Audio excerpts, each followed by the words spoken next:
Welcome to Andy Decodes.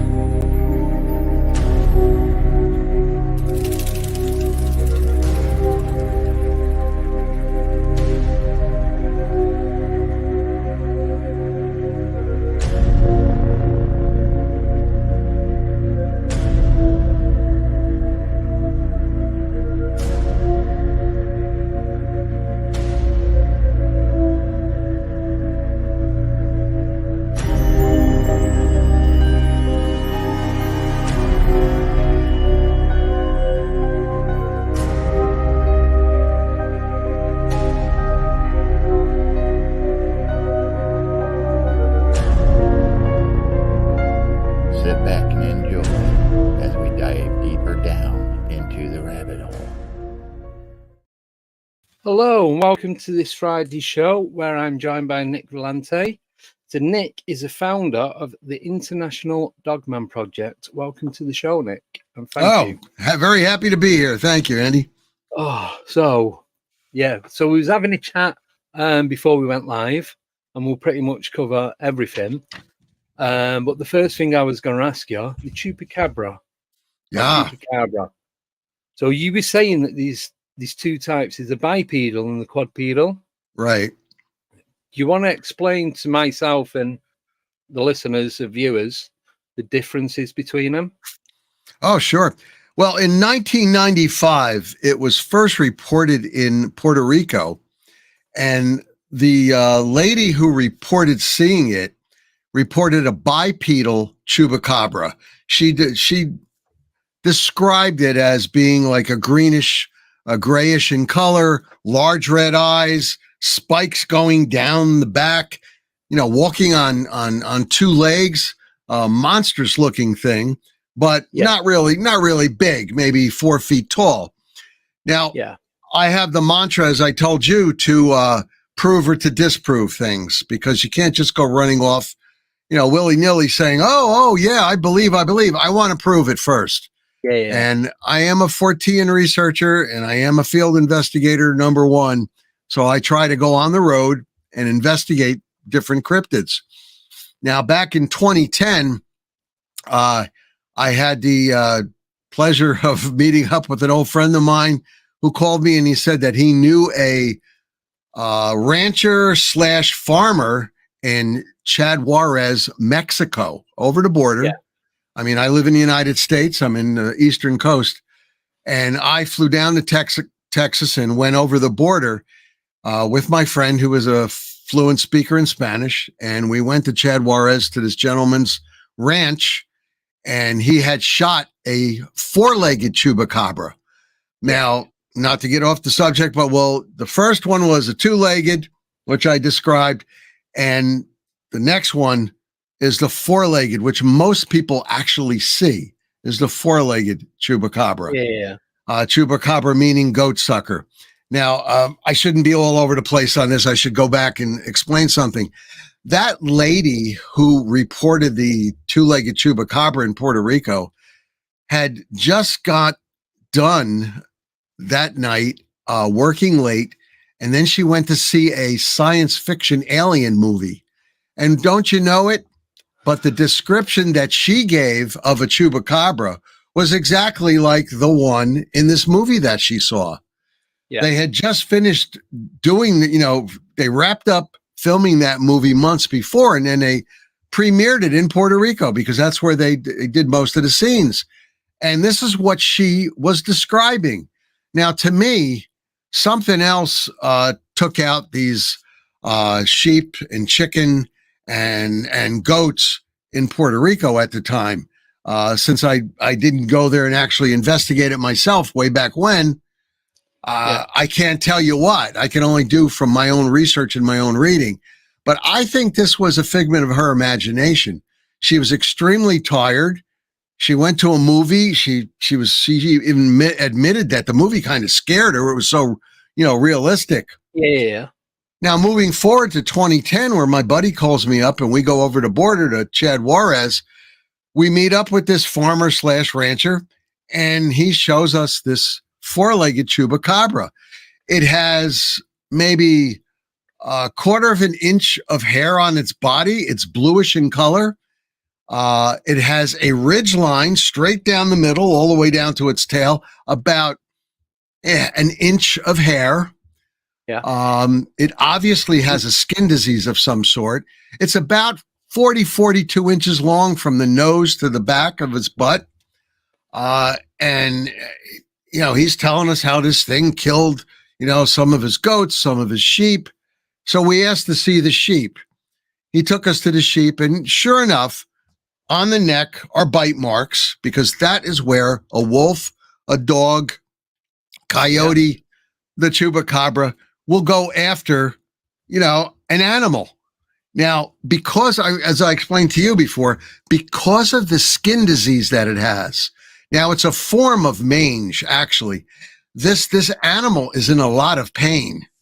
And because of all the pain it's in, it loses its ability to hunt. Its normal ability, where it would be out there hunting in the wild, it loses it. So it goes after domestic animals, dogs, cats, chickens, sheep, goats, and the like. Now, this gentleman that we went to see in Chad Juarez, Mexico, he showed us the sheep, and I asked him if he would cut it open. And he goes, no, blood, no blood. And I kept telling him, yes, there is blood in there. I asked him to cut it open. He wanted $20 to cut it open. He also wouldn't let me cut it open because he wanted to shear the wool off the sheep and use it. So I understood. I gave him the $20. He cut it open at the belly, and he goes, no blood. Well, no blood came out. Of course, no blood's going to come out. This sheep was killed maybe 3-4 days before we got there. Yeah. And as normal, once the heart stops, it stops pumping blood. Once the blood stops pumping, it coagulates. Okay. Yeah. He cut it open. He's telling us no blood. I pointed to an artery inside the sheep. I touched the artery. I says, cut that open. My buddy translated it. The man took it. He cut it. Nothing came out. What was inside that artery was a gelatinous substance, just like cherry jello or strawberry jello. It did not leak out like a fluid. It was coagulated, congealed, whatever you want to call it. But there was nothing coming out of that sheep's artery because it stayed there. And so the rest of the body. So there, I proved to myself, prove or disprove. While he was putting the sheep away, I asked him if I'd go back and look at the chupacabra. Unbeknownst to him, and plus I didn't want to give him another 20. I took some hair. I ripped it right off and I put it in a little paper bag that I had. Yeah. And stuffed it in my pocket. And when I got back, Andy, I went to a friend of mine who is a veterinarian, and he also does DNA on people's cats and dogs and other animals. And for $175, he sent it away. He belongs to a super large network of DNA throughout the entire world. So if it came back part rhinoceros and part wolf, it wouldn't have shocked me at all because of the big network that they belong to. What it did come back was 48% wolf, 48% coyote, 2% unknown. So to my mind, I kind of closed the case on the chupacabra because this thing, like you said, you had a good word for it. You said hybrid. Yeah, it's a hybrid. And as we were discussing, like the liger, like the growler bear, there are hybrids in this world. Yeah. So, to me, I think the woman was overly tired. She admitted that she was working overtime, at her job for several weeks, and that she was tired and she just wanted to relax. And she went and saw this movie, and she may have just seen a dog for all we know. Or a small child or somebody dressed up in a costume, but it scared her pretty much. And so there you go. Chupacabra, to me, prove or disprove? Disprove. Yeah. Was you not interested on what the 2% was? I know it's not a lot, but it's still there. Yeah, it says unknown. It didn't give us anything. No reference. No reference. And he didn't want to cheat me or anything. He says, you can spend another $175 and I can send it out again. He goes, but I'm going to tell you, you're not going to find out because we don't have it. You know, like in these different organizations out there that people send their ancestry.com, and all that stuff. It depends on who you send it to, and you're going to get different, different things coming back, Well, you're part Alaskan Indian and you're part Swiss, I mean, I don't know, because unless they have it in their data banks. And the data banks that my veterinarian has, and it's just enormous. He is really proud of it, and he's happy. He belongs to the organization. He pays his dues, and he also, sends all his stuff out. People come in there all the time. Here's my 175. I want to know what my cat is. Yeah. My cat is the best cat in the world. It listens. It doesn't knock things over. Why? What is it? Most cats will jump up and they see something, bop, they'll knock it on the ground, but that's how it is. I know what you mean. I was going to say, so out of all the different types of cryptids that you've researched or investigated, what's the one that you believe is real, but kind of shouldn't exist? Well, I have to tell you, I call these things encounters or sightings.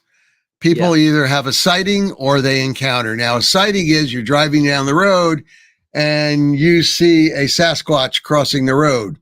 Or you're in the woods and you're in your camp and you hear noises and you look off and you see something that's 10 feet tall. And it's enormous, and its shoulders are 6 feet wide, and that's a sighting. I mean, that there is like an encounter to me. That's not a sighting. The running across the road thing real quick, it could have been anything really, but when you're standing there and you're watching something and you see it, bam, that's an encounter. Now, to answer your question, I had an encounter in September 13th, 2013, at approximately 11:30 at nighttime in New Jersey at a park that is on top of a mountain. And it's also near a former Lenape Indian graveyard and also Lenape Indian. These are Native American Indians now. Lenape Indian area where they used to have, they used to make their home, but there is still a graveyard in that area. It's now a park. It's a large oval, maybe the size of 6 NFL football fields. And they have swings for kids and rides and stuff the kids can play on. And they have barbecue areas. They've got open fields, and it's a large oval. And I had an encounter because I was coming home from work at that night, and I decided to take a shortcut home. Instead of going further down the highway, would have taken me another 12 miles to get home. I decided to go over the mountain. So I went over the mountain, and I had to go around this oval. I was driving a Jeep Wrangler, and I had KC highlighters on, and these are super bright lights on top of my Jeep. I was going to say, they're the ones that go across the top, aren't they? Yeah. And I had like a 500,000 candle power, and I was lighting it up there because it's a park area, and at nighttime they don't have a lot of lights on, and I don't want to run into a deer that's crossing by because they have a lot of animals up there. It's like a nature preserve. They have deer, they have snakes, and they've got, you name it. They even have a bear or two once in a while up there that they have. But I'm driving around, and my lights pick up a large, dark figure standing next to a stop sign, and chained to the stop sign is a small child's bicycle.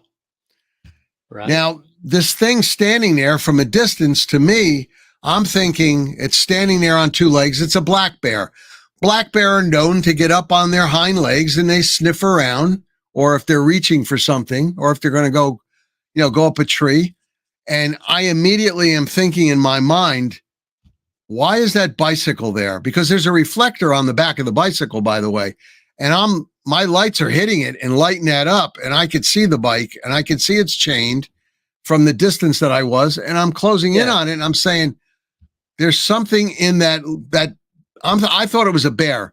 There's something in that bear's right paw. And I was just coming back from work and I always carry bear spray and it's okay for me to carry throughout the entire United States because I'm licensed for a particular reason because of who I work for. And I had a 10 millimeter Glock. I pulled about 30 feet from the creature and the bicycle. And I'm looking at this thing fully lit up. And it totally ignored me.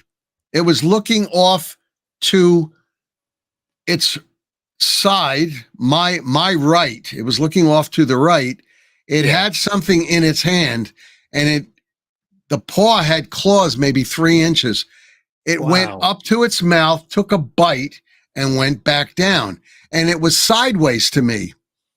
Now, it totally ignored my car. Now, mind you, you've got a 500,000 candle power of light lighting you up. I mean, a normal person would be blinded.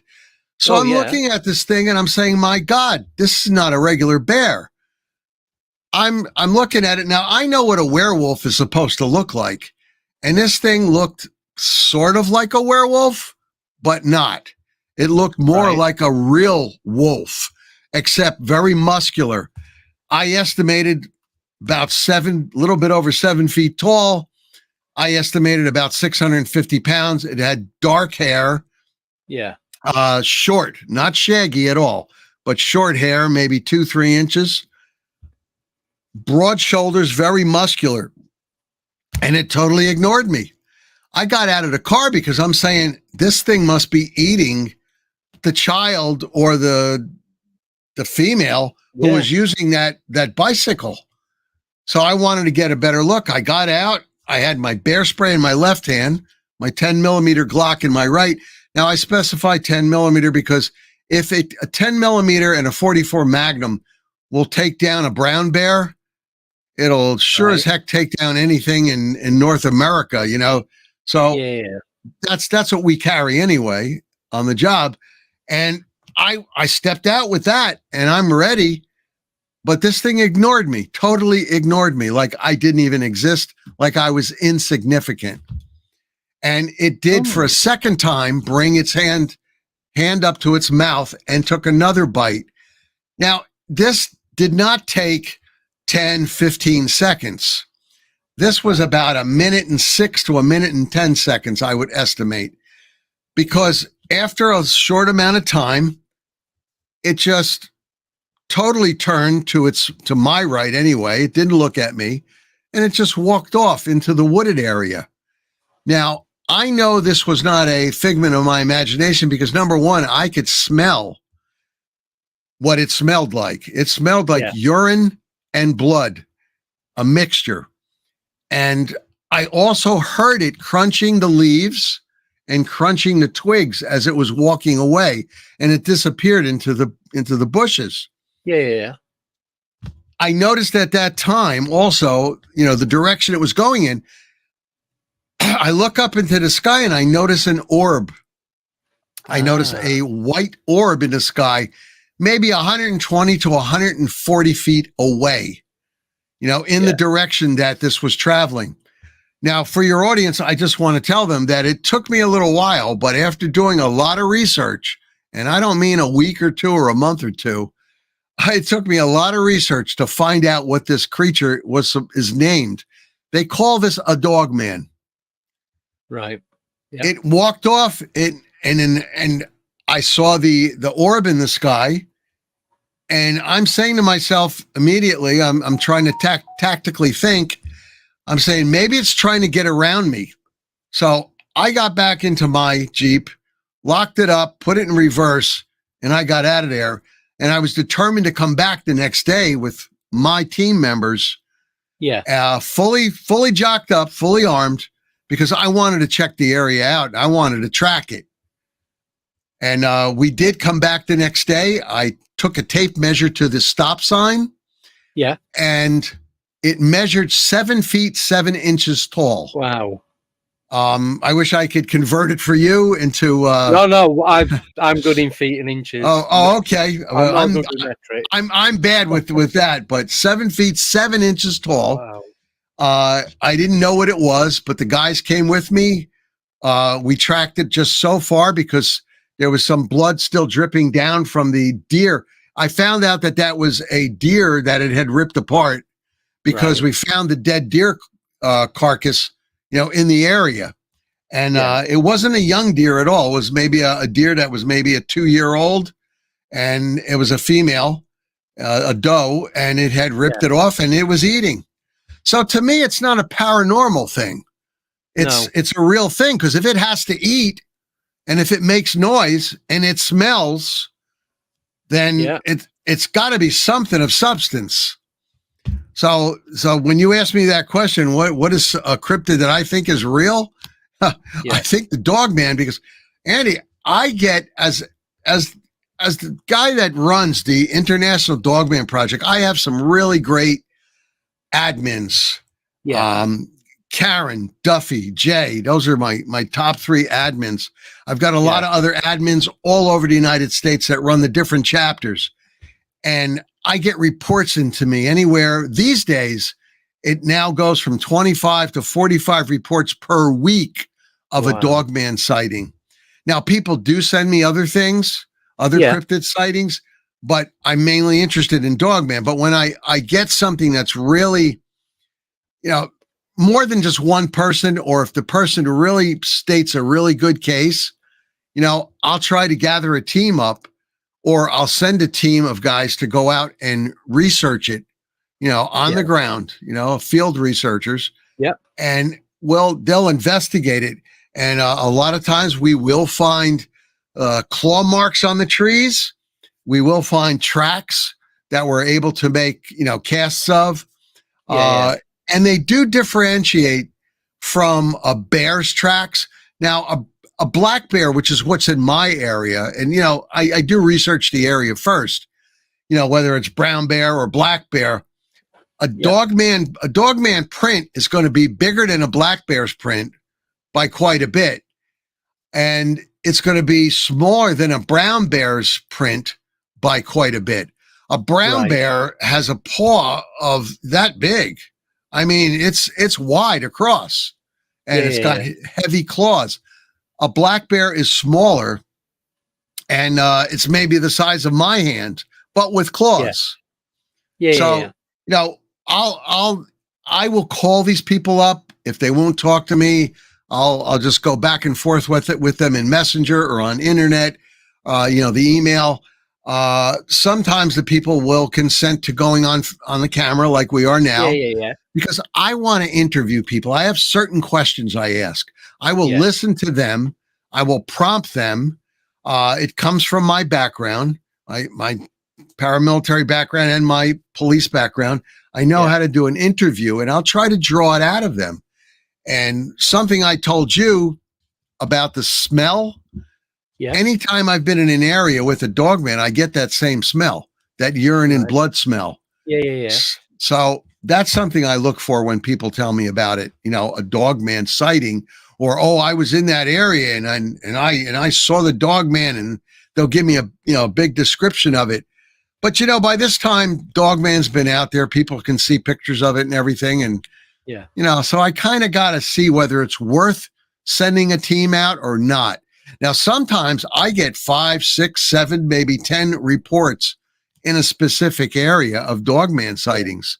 Now, if you're giving me that much, I'm going to have to check it out. Yeah, you can't ignore that. No, you can't. No. I mean, we had a golf club. I don't know. I don't know if I'm allowed to give their name on the air, but they had a very progressive manager, because he felt that they were having a cryptid problem of some sort. And he specified Dogman. He said possibly Sasquatch, but he said Dogman. This is in Arkansas in the United States. Yeah. And it's a very, very upscale golf club. What was happening is the big, I don't know if you have it over there in the UK, but the big garbage containers that they roll on wheels that that's a lid that yeah. Well, they had that, and unfortunately the lids on these were plastic lids, metal body but plastic lids, and same. Whatever it wasn't wolves, it wasn't coyotes. He had a camera put up back there, and a large creature had been going through their stuff. And then one night he noticed 5 large creatures that looked like wolves. Now he didn't know whether it was a Sasquatch, Bigfoot, or a Dogman, but he tried to research it himself. And he called us and he asked us, "Can you come up here and check this out?"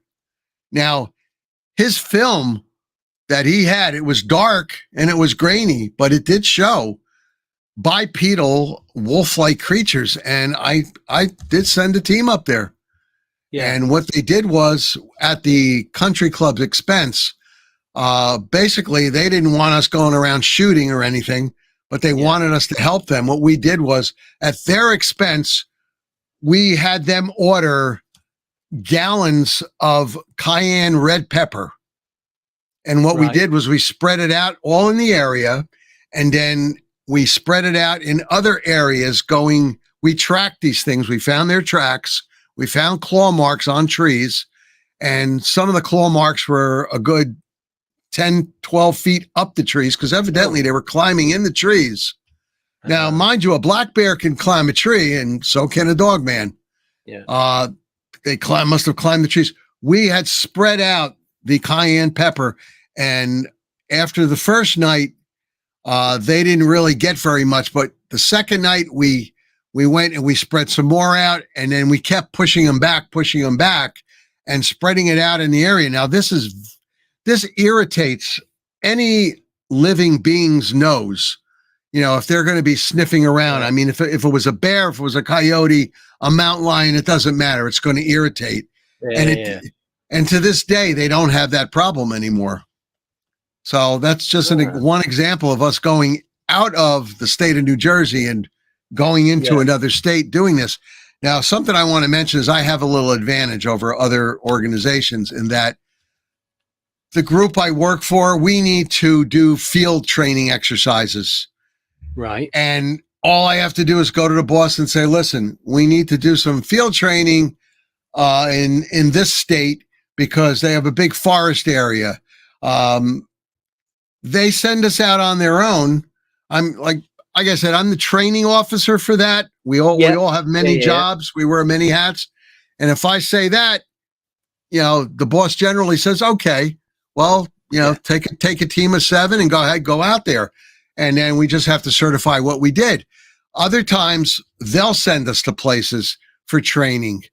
Whether it be in an inner city where there's an abandoned warehouse or something like that to do our type of training. We do we're like a security firm, but higher end. So anyway, that's how we can afford it, because it's on the company. And of course they take it off their taxes at the end of the year. So it's no skin off their nose. No. But see, that's the situation with the Dogman now.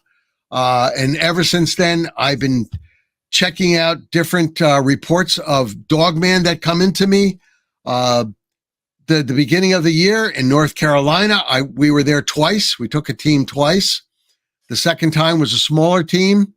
In New Jersey, there's an area in New Jersey called Lambertville, and it's right across the river from New Hope, Pennsylvania. So they're close, where the states come together. I had reports of Dogman in Lambertville. It's a quaint old town. You have houses packed together over there. And the lady that called up, she literally called up one of my members, and one of my members got in touch with me. Her dog was taken by a Dogman. It was a little tiny thing, and it was taken. And we found tracks down by the river. Now, I got other reports, and we took a team down there to investigate. And lo and behold, I posted what we were doing down there and what we found. And people are coming on the site, IDP USA, and we have other sites, like I said, for North, South, East, and West, and we have state chapters. But people came on my site when I reported it, and I showed pictures and everything, and they're saying that, I saw such and such a thing, but I never thought to report it. I didn't know what it was. So, something's going on. And, Andy, what I got to tell you is this. I just got to make this statement. With the thousands upon thousands of people reporting Dogman, and the maybe tens of thousands of people reporting a Bigfoot, or as they say in Canada, Sasquatch. They're very picky about that, by the way. In Canada, you don't call a Sasquatch a Bigfoot because they get mad. Right. But it's the same. It's basically the same thing. Yeah. But the thing is, with all these people reporting it, how many people have not reported a sighting? And a lot of these people don't care about their 15 minutes of fame. They just want to report it, and they want to let somebody know what they've seen. They want a little bit of closure on it. Yeah. Like, my God, I saw something that shouldn't be seen. It shouldn't be real. But I saw it, and then maybe other people in the state also saw it, and other people have reported it. Are all these people lying? I kind of doubt it. I seriously doubt it. I'd bet against it. Definitely. Cryptozoology is an amazing field. Cryptozoology is about creatures that have been seen, but not accepted by regular science, not proven by regular science. But I want to tell you, the panda bear, that took 65 years to come to light, and that was considered to be a cryptid. The Komodo dragon, that's only found in 4 islands in Indonesia. Yeah. And there was this captain, this naval captain, that went there and actually killed a few of them. He took them back, the carcasses, and he actually captured a few. I don't know how he did it. This is back in the mid 1900s. I don't know how he did it, because these things are monstrous, and they'll kill you in a heartbeat. They'll go after humans, and to this day they still do. I don't know how they did it, but they did. They took them back to the United States, and suddenly a Komodo dragon is no longer a cryptid. No. So when they start finding the Sasquatch, when they start finding Dogman, they'll no longer be cryptids. Yeah, that's it. It's the being recognized, isn't it? Being categorized, like in the zoological world. Yeah, by the zoology community. Yeah. But as long as they're in the cryptozoology community, forget about it. They're not going to recognize it. And back in the 20s, 30s, 40s, and even the 50s, there was a lot of money given out for people to go on safari. That's the only thing I could say, is a research safari to try to find these things. And these days, forget about it. There is zero money. I mean, all this stuff goes to zoology and the regular sciences. You couldn't get a penny from anybody to go out there. So cryptozoologists are under the gun. We either spend our own money to do it, or it's not done. So we do our best. We do our best to go out there and to network and communicate. Through my international Dogman project, I have people in New Zealand that I communicate regularly with. Oh, right, okay. In Australia, quite a few people. Finland, over in Germany, actually in the UK also, I have a few people that I communicate with, and they talk to me about things that they've found.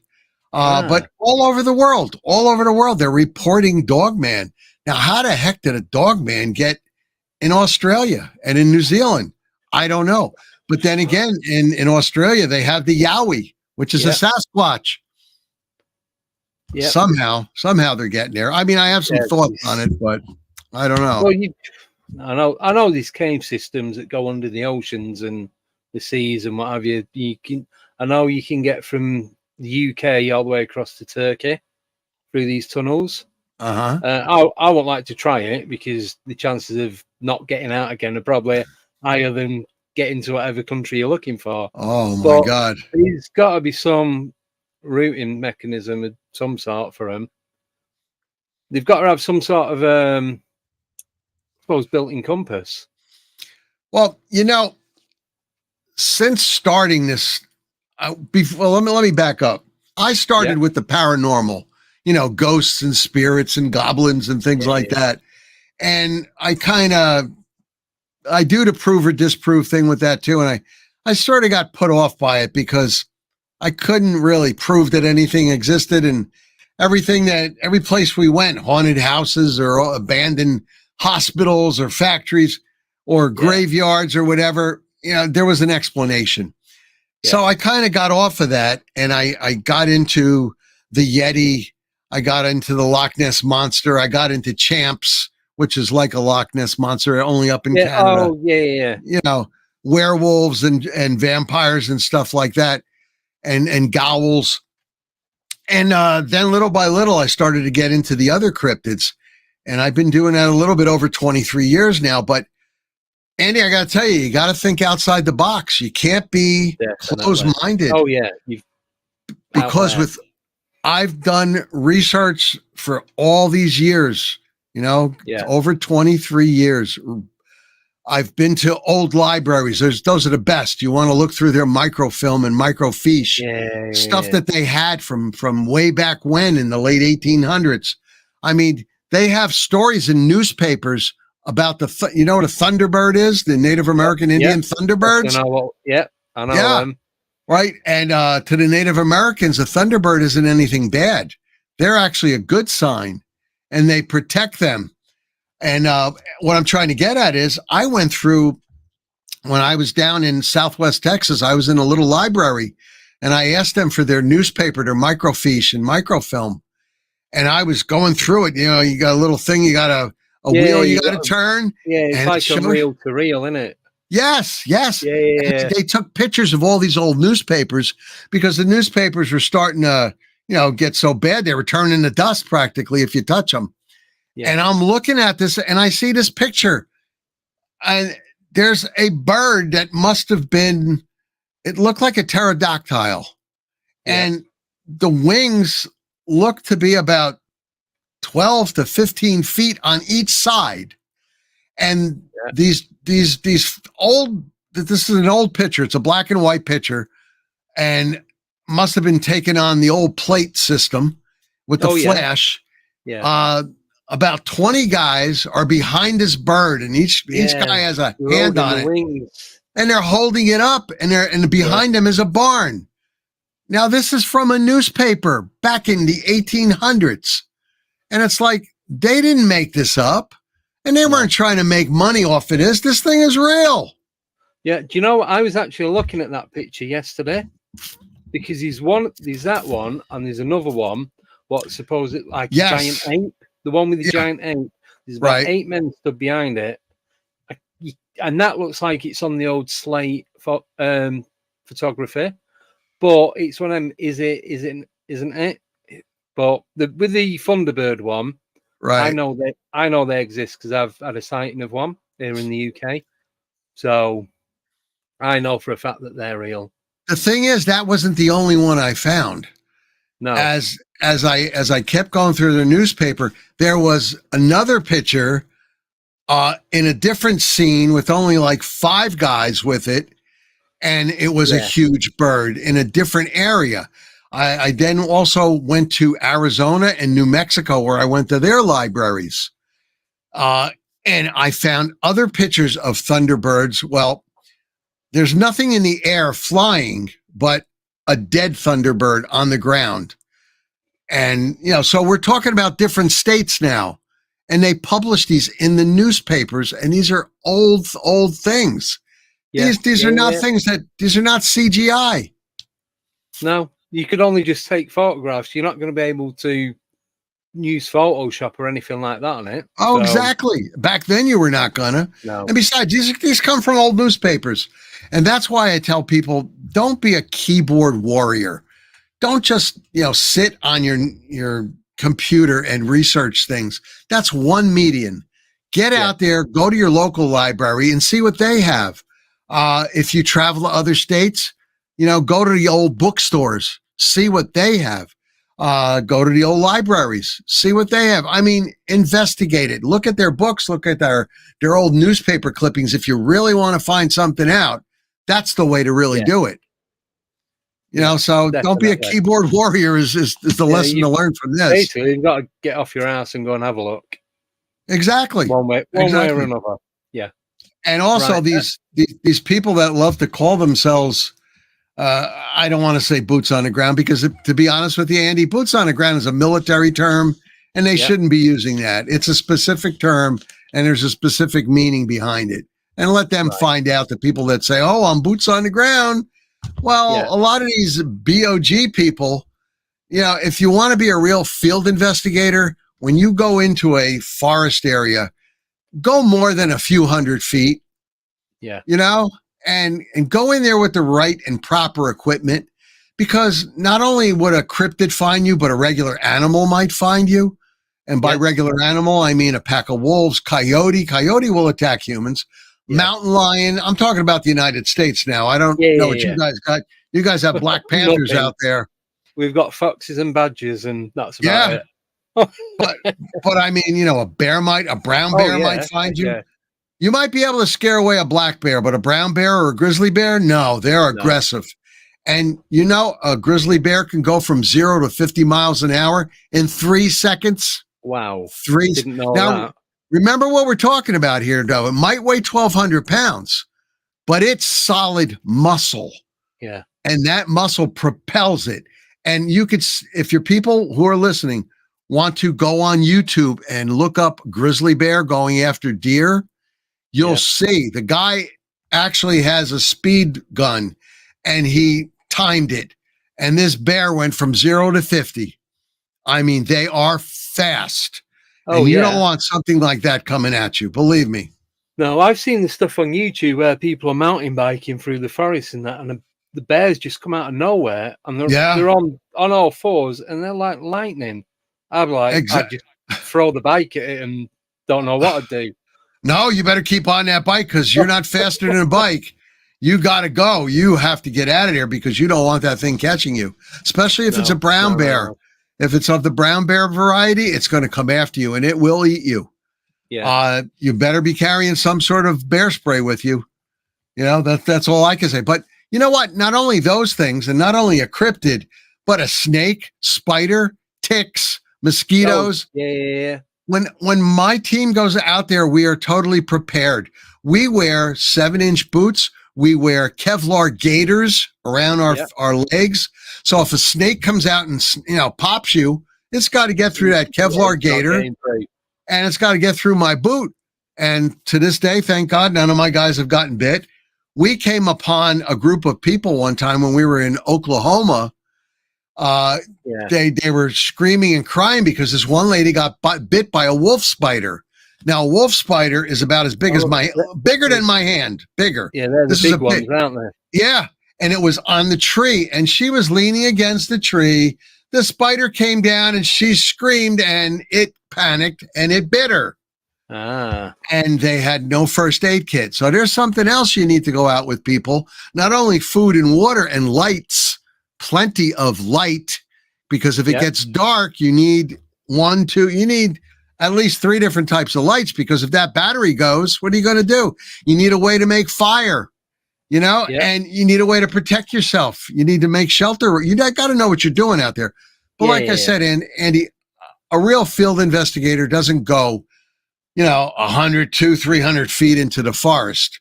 They'll go 3, 4, 5 miles. I know with my team, we go into areas that have maybe a 500,000 acres to 1 million acres of land, and we'll go maybe 12, 15 miles in, and we'll have to camp there. Yeah. Overnight, and we'll maybe go a little bit further in. And depending on how many days we have and what kind of training routine we're doing, we'll turn around and we'll come out another way. But you're going to have to camp there where we set up guards. We set up tripwires. We're out there not only with firearms and bear spray, but I have black salt, white salt. I have holy water. I don't know what I'm going to come up against. Andy, I don't know if you ever seen it, but this is a laser that we take. Now look behind me. Those are individual laser beams. If I were to shoot this at your eye, it's going to hurt you. It's going to sting, right? Yeah. Now, if a cryptid's coming at me, and if I could pick this up, or one of the other guys can take theirs out and hit it, we're going to hit them with that, because I'm going to hit them. I'm going to attack their senses. We also have ultrasonic whistles. This is 146 decibels. Yeah. Okay. And you can get ultrasonic whistles like that. I also carry, who the British SAS are, don't you? Yes. Special Air Service. They carry flashbangs. Yes. Now, a flashbang they throw in a room before they go in. It's 10 flashes and 10 bangs. And believe me, you don't want to be on the receiving end. I can imagine. Instead of carrying a flashbang like they have, what we carry is electronic flashbangs. Right. They're round balls, and they put out 1,200 lumens, okay, and also 146 to 148 decibels of sound, consistent sound. All I got to do is press the button. Now, we each carry 2 of them, and you toss them. I want to attack these things at their, if they're attacking us, I'm going to attack them at their eyes, with the laser and with our electronic flashbangs, and we're going to annoy their ears. Now, we tried it on some coyotes that were in the area that we were at, and the coyotes ran off. So it works very well. These whistles will annoy the heck out of a coyote's ears.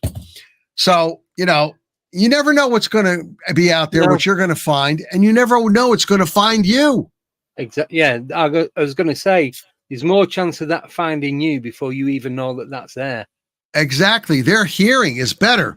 Now, oh yeah, definitely. Something we use, these are Walker hearing aids, right? Now, generally, you'll wear these are electronic. Yes. When we wear them, our hearing is 25 times better than normal. It amplifies the sound. So right, it amplifies. But if you shoot a gun, it's going to cut off. Yeah, that's what these do. So it's similar sort of the noise cancelling. Right. But the switch, so when you turn that on, if I was wearing these listening to music, I could turn it on and hear someone talking outside or upstairs. Right. Like they're sat at the side of me. So I'm not saying they're the same, but they're very similar. Yeah. You can pick up, it amplifies the sound from, say, 100 feet away. Mm-hmm. So we try to get every advantage. Sorry. Every advantage we can get. Now, what we also do is every 50 feet, we'll actually come to a stop, pull up binoculars, and look around. And we always look up. That's a tip I want to tell your people. You're out there, look up. You don't know what's up there. Could be a snake, could be a spider. In the United States, it could be a mountain lion or a cougar. Now, a mountain lion or a cougar from a standstill can jump 14 feet into the air. 14 feet. I know. It's ridiculous. So you could have a mountain lion in a tree and you don't even see it. And in which case you better shoot some bear spray at it to keep it away from you, or you better back away from it while keeping your eye on it, because that thing will tear you apart. The paws on that thing are just enormous. They are enormous creatures. They really are. Yeah, it's like whenever I go out and investigate, I know it's a bit different in the UK than it is the US. Obviously, the places are a lot smaller. If we was to walk 15 miles into a forest, we'd be in another county. Oh, do you know what I mean? So I'm always looking up in the trees.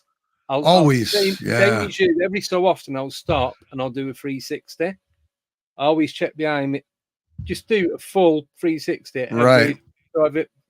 however many 100 yards, and always look up in the trees. Even though we don't have the predators that you have over in the US, like we do have snakes, but it's like grass snake, corn snake, and adders, nothing major. We have the false widow spider. That's probably one of the most dangerous things that we've got. But you're not going to see one of them in the forest until it's bit you. But even so, you like you said, you don't know what else is lurking about. There could be something there that's not supposed to be there. Right. So always check. Even if you know the area. We went to me and a guy called Alex Lovelock. We went to Rendlesham Forest on Tuesday. We was there about 3.5 hours. And even then, we didn't go. Spent 3.5 hours in the forest. We didn't go that deep into it. We went as far as we could. But even then, we're still both spinning round on our heel and having a look round and seeing what's what. But same as you with that laser pointer that you've got, I've got the pen type one, but it's got a screw-on tip. So it's a grid formation. Right. So you can change the pattern on it. So I use that quite a lot. Yeah. I use that more for if I see something, I can go, it was there at that tree. So it's a direct point to what I'm looking at. Always take radios, even if we're only going to be a couple of 100 yards away from each other, because 90% of the time you don't get a phone signal. Mm-hmm. So just make spare batteries, spare wires, and that's that's an excellent thing that you do. I mean, at least you're trying to protect yourself, because I mean, you have a right to go into the forest, and you have a right to come back home safely. You know, so you got to be able to go out there and do what you can do. I realize that you have different laws over there. You can't really bring guns or this or that. No. Maybe you would want to get yourself a nice big canister of red cayenne pepper. Because at least you have two hands and you throw it at the thing as it's getting closer to you. But you know what? I always say this, and I've said this on numerous shows. You're out there looking for a cryptid. Dogman, Sasquatch, Mothman, the like. What would you do if it suddenly found you? What is your game plan? What are you going to do at that point? See, people need to think, you just don't turn and run, because now you turned yourself into prey. Yes. And if anything, you talk to it in a calm manner and say, hey, I'm going to leave. You could stay here. I'm leaving. You stay. I'm sorry. And you back out of there. You back out of there and you get out of the area. But, what is your game plan? Have you thought about this, people? Oh, I'm going to capture me a Bigfoot. Really? Really? You ever see something? You ever see the pictures of these things? I mean, even the one that they captured on the Patterson Gilman film was about a good 8.5 feet tall. And most of them out there are 9, 10, 11, 12 feet tall. What are you going to do if a Bigfoot comes out there and it's actually this shaggy beast and it's 10 feet tall? I mean, I don't know how tall the ceilings are over in Europe and the UK, but we have 8.5 foot ceilings. And it's about the same. About the same. You ever stand next to a professional NBA basketball player or a European basketball player? I mean, like the center is like 7 foot 2 inches tall, and you're looking up like, wow. I'm 5'10". Okay, I'm not that tall, but I mean, my God, these guys are big. Yeah. So you can imagine what happens if you come across a cryptid that's 10 feet tall. Yeah. What are we going to do, people? Say that, though. There's a guy who lived across the street from me. He's a professional basketball player from the US. I can't remember who he played for, but he'd moved to the UK and was coaching over here, and he was 7'4". Woo! And I stood next. I didn't even come up to his chest. It's like trying to talk. Really? He was a big guy. I mean, is that not scary? Yeah. Oh, well, here's something else that I want to give people as a tip. Go to the zoo. We have a really great zoo in Washington, D.C. It's called the National Zoo. Right. And they have everything over there. I mean, every species you can imagine. And I mean, go to the zoo and stand there and look at a brown bear. See how big and ferocious this thing looks. And they do stand up. They don't just walk around on their all fours. But even on all fours, Andy, they're big. They're still big, yeah. So you can imagine you're coming across a Sasquatch or a Dogman or whatever you have out there. And I think you guys had the owl man. Yeah, down in Carmel. Yeah, he was a little bit of a pervert. He was after little girl, teenage girls. He liked them. That's the only people he appeared to. I read the whole book on that one. That was something. But long story short, these things some of them are really, really big. That's scary. That might stop you from going in the field, if you actually go to a zoo. You ever see a rhinoceros, a real rhinoceros? Yes, I did. They don't keep them behind bars. They keep them in pits because these things are so huge and big and strong. Yeah. Hippopotamus. I mean, there are more deaths in Africa from hippo attacks than from lion attacks, for crying out. I mean, human deaths. I mean, those things, they have a very, very bad temper, And the speed that they can swim is unbelievable. Yeah, you wouldn't imagine that, but they can. I don't think it could move. And you know what? They don't like crocodiles. And there's many reports that I've read. I should mention I'm pursuing a master's in zoology right now. Yeah. I got my bachelor's. I'm now pursuing a master's, and you got to get really into everything about the animals and different organisms that are in this world.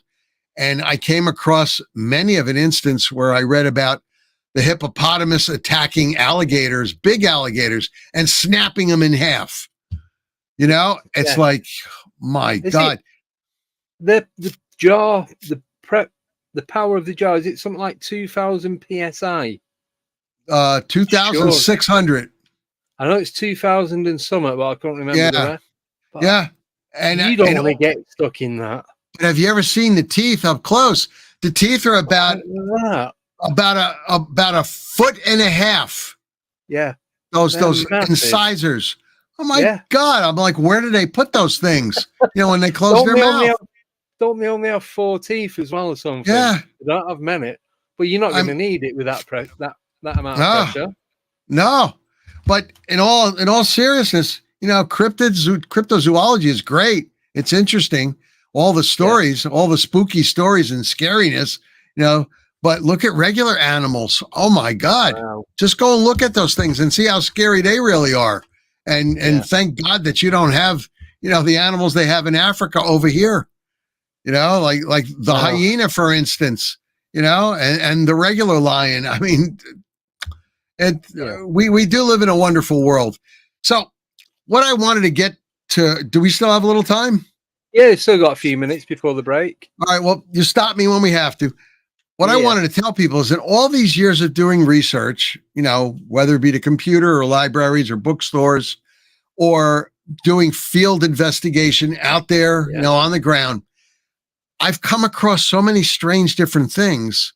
Like I said, the orb that was in the sky when I actually got to see a Dogman, that, I'm trying to put 2 and 2 together. You got to think outside the box. Okay. Thinking outside the box. A lot of times I've read about and I've heard about from people where they're tracking a Bigfoot and the prints end. Yeah. It's like, where did it go? A lot of times people are out there and they're saying, or even myself and my team, we're tracking the footprints. Sometimes we'll track them up to a tree. And then we say, okay, it climbed the tree because you can see claw marks and it probably went tree to tree. But sometimes, no, it ends. And it's not near a stream or a river or something like that. It just ends.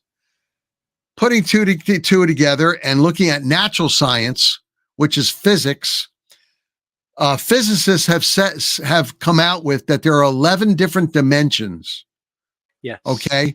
And we as humans only see 10% of the light spectrum.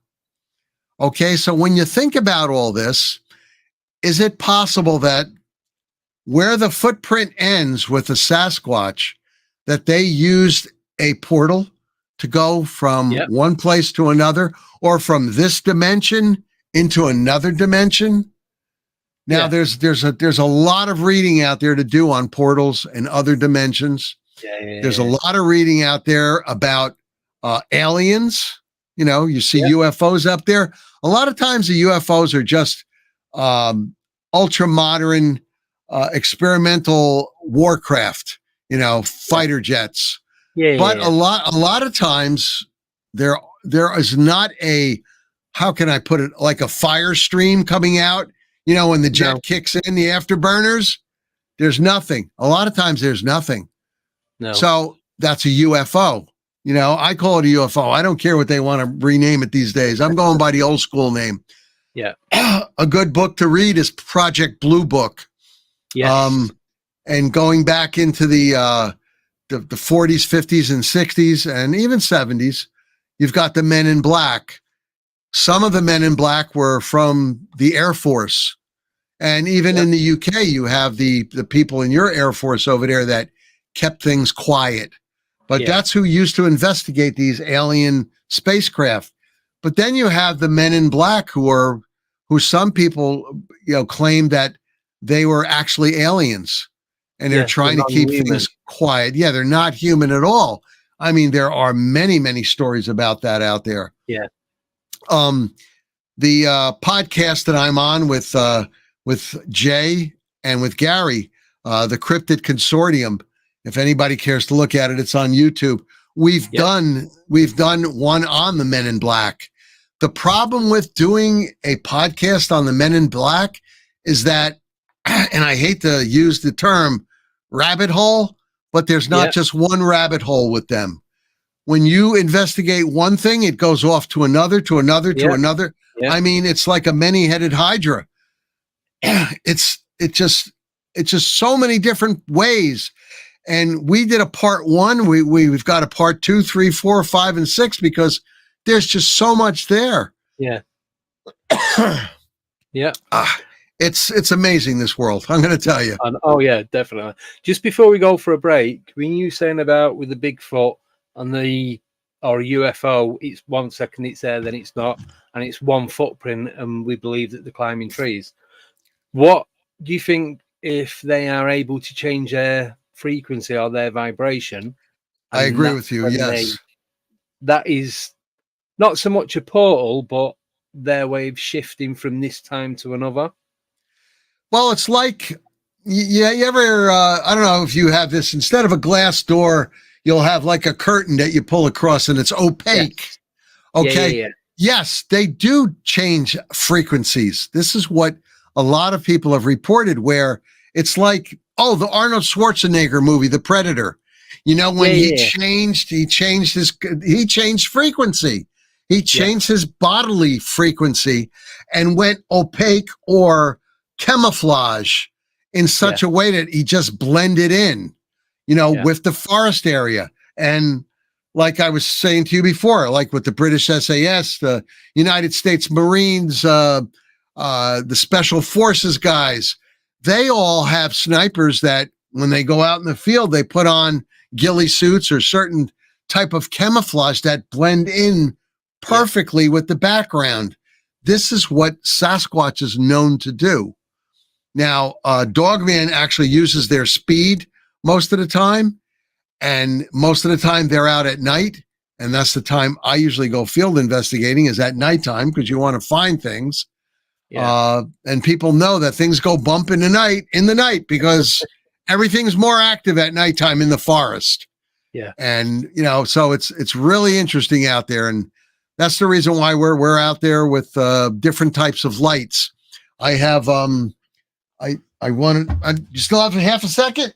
Yeah. Still got a minute or so. It's all good. I'll pull a few things out here. I happen to have my vest with me, and hopefully I recharge these things. Yeah. What we do is we carry not only a white light, but we carry, all right, here's our white light. It's super bright. Yeah. And there it goes. And it doesn't want to stop. All right, I'm just going to leave it alone.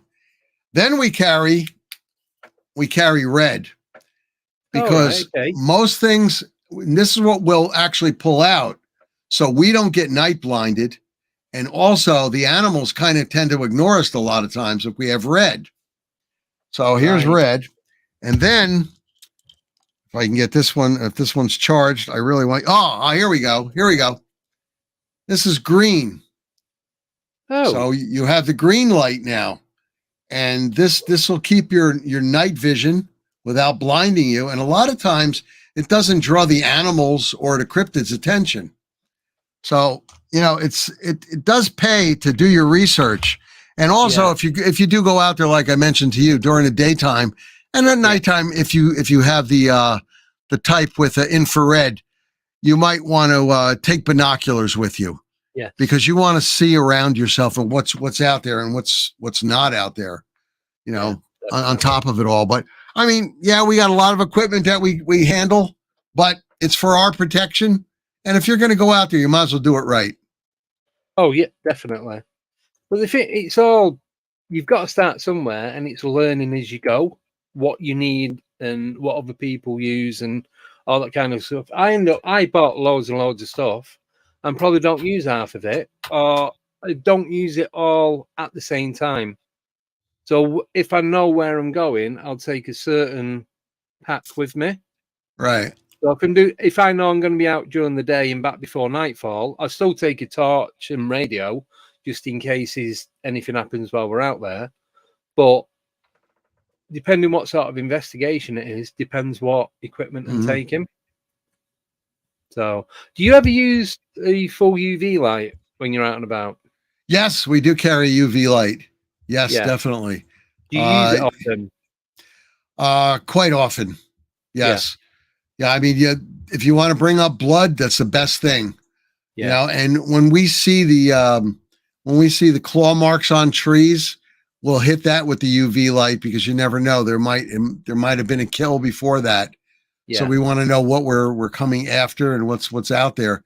But yeah, I carry quite a few of these, and one of them is a UV light. But that's not all. I mean, we'll carry extra batteries for that. Yeah. They're rechargeable.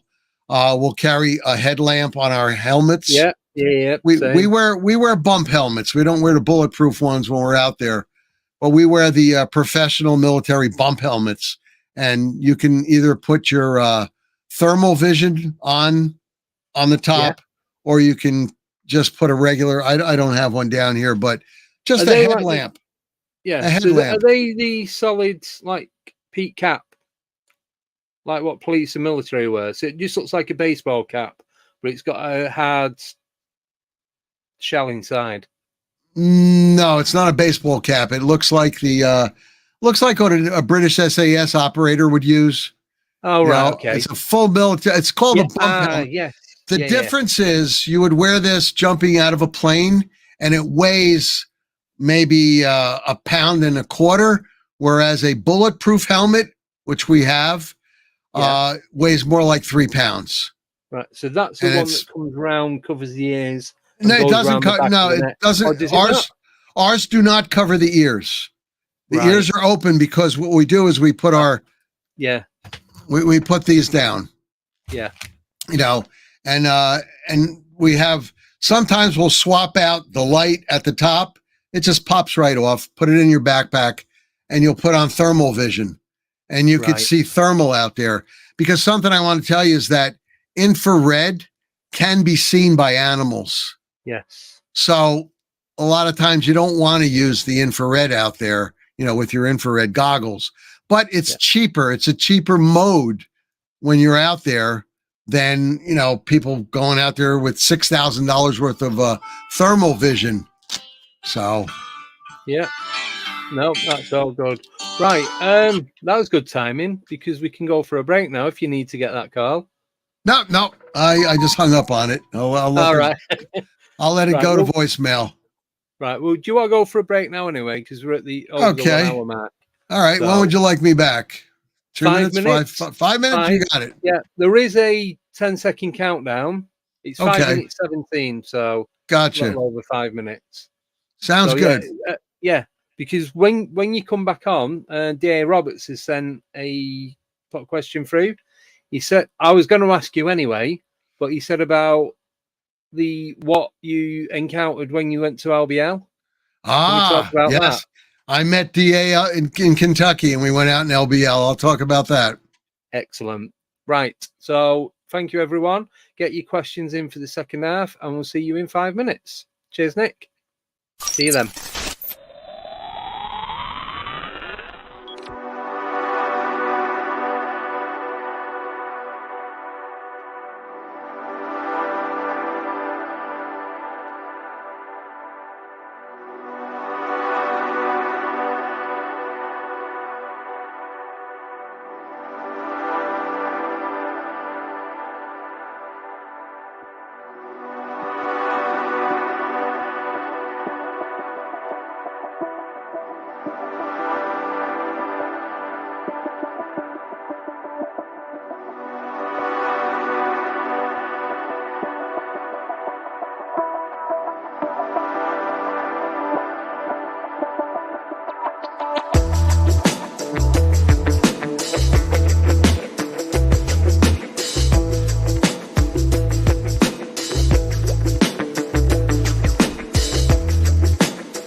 8, 7, 6, 5, 4, 3, 2, 1, 0.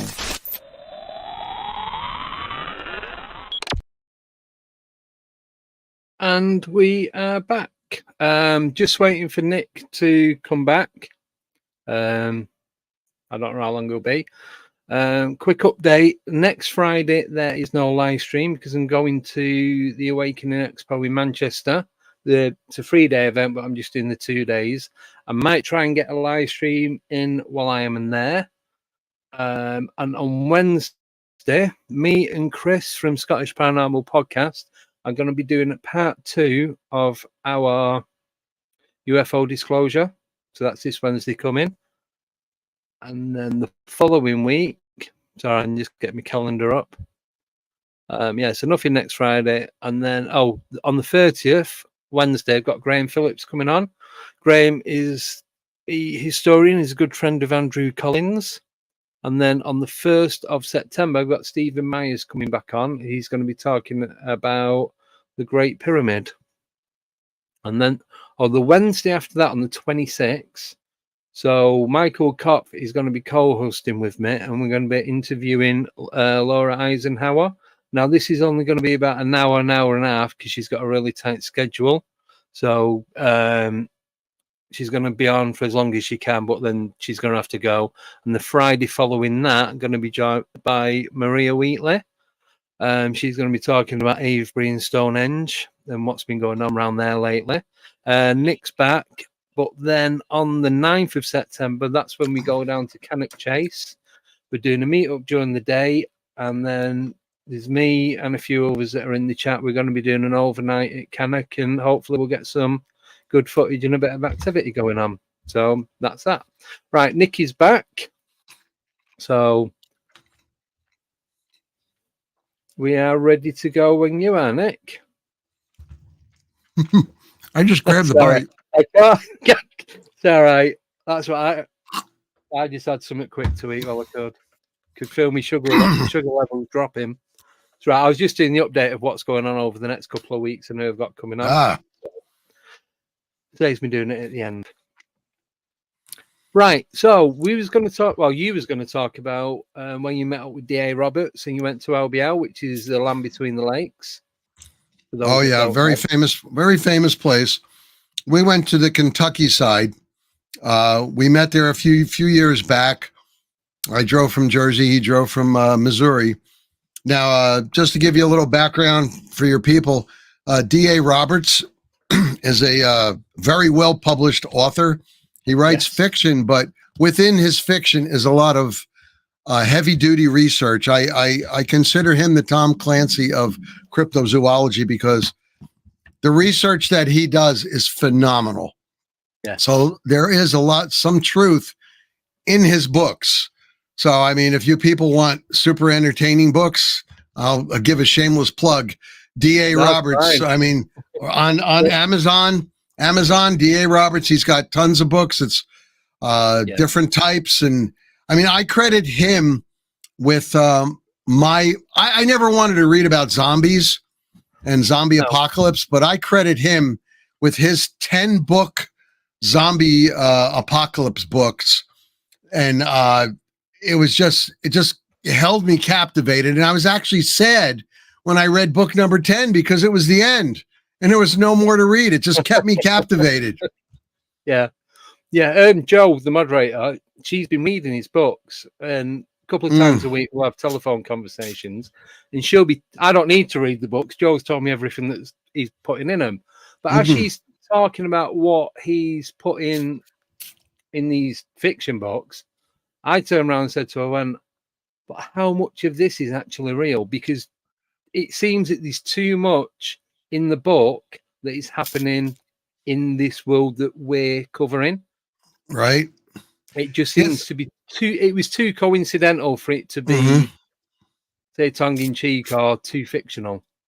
He actually put me in a couple of his books.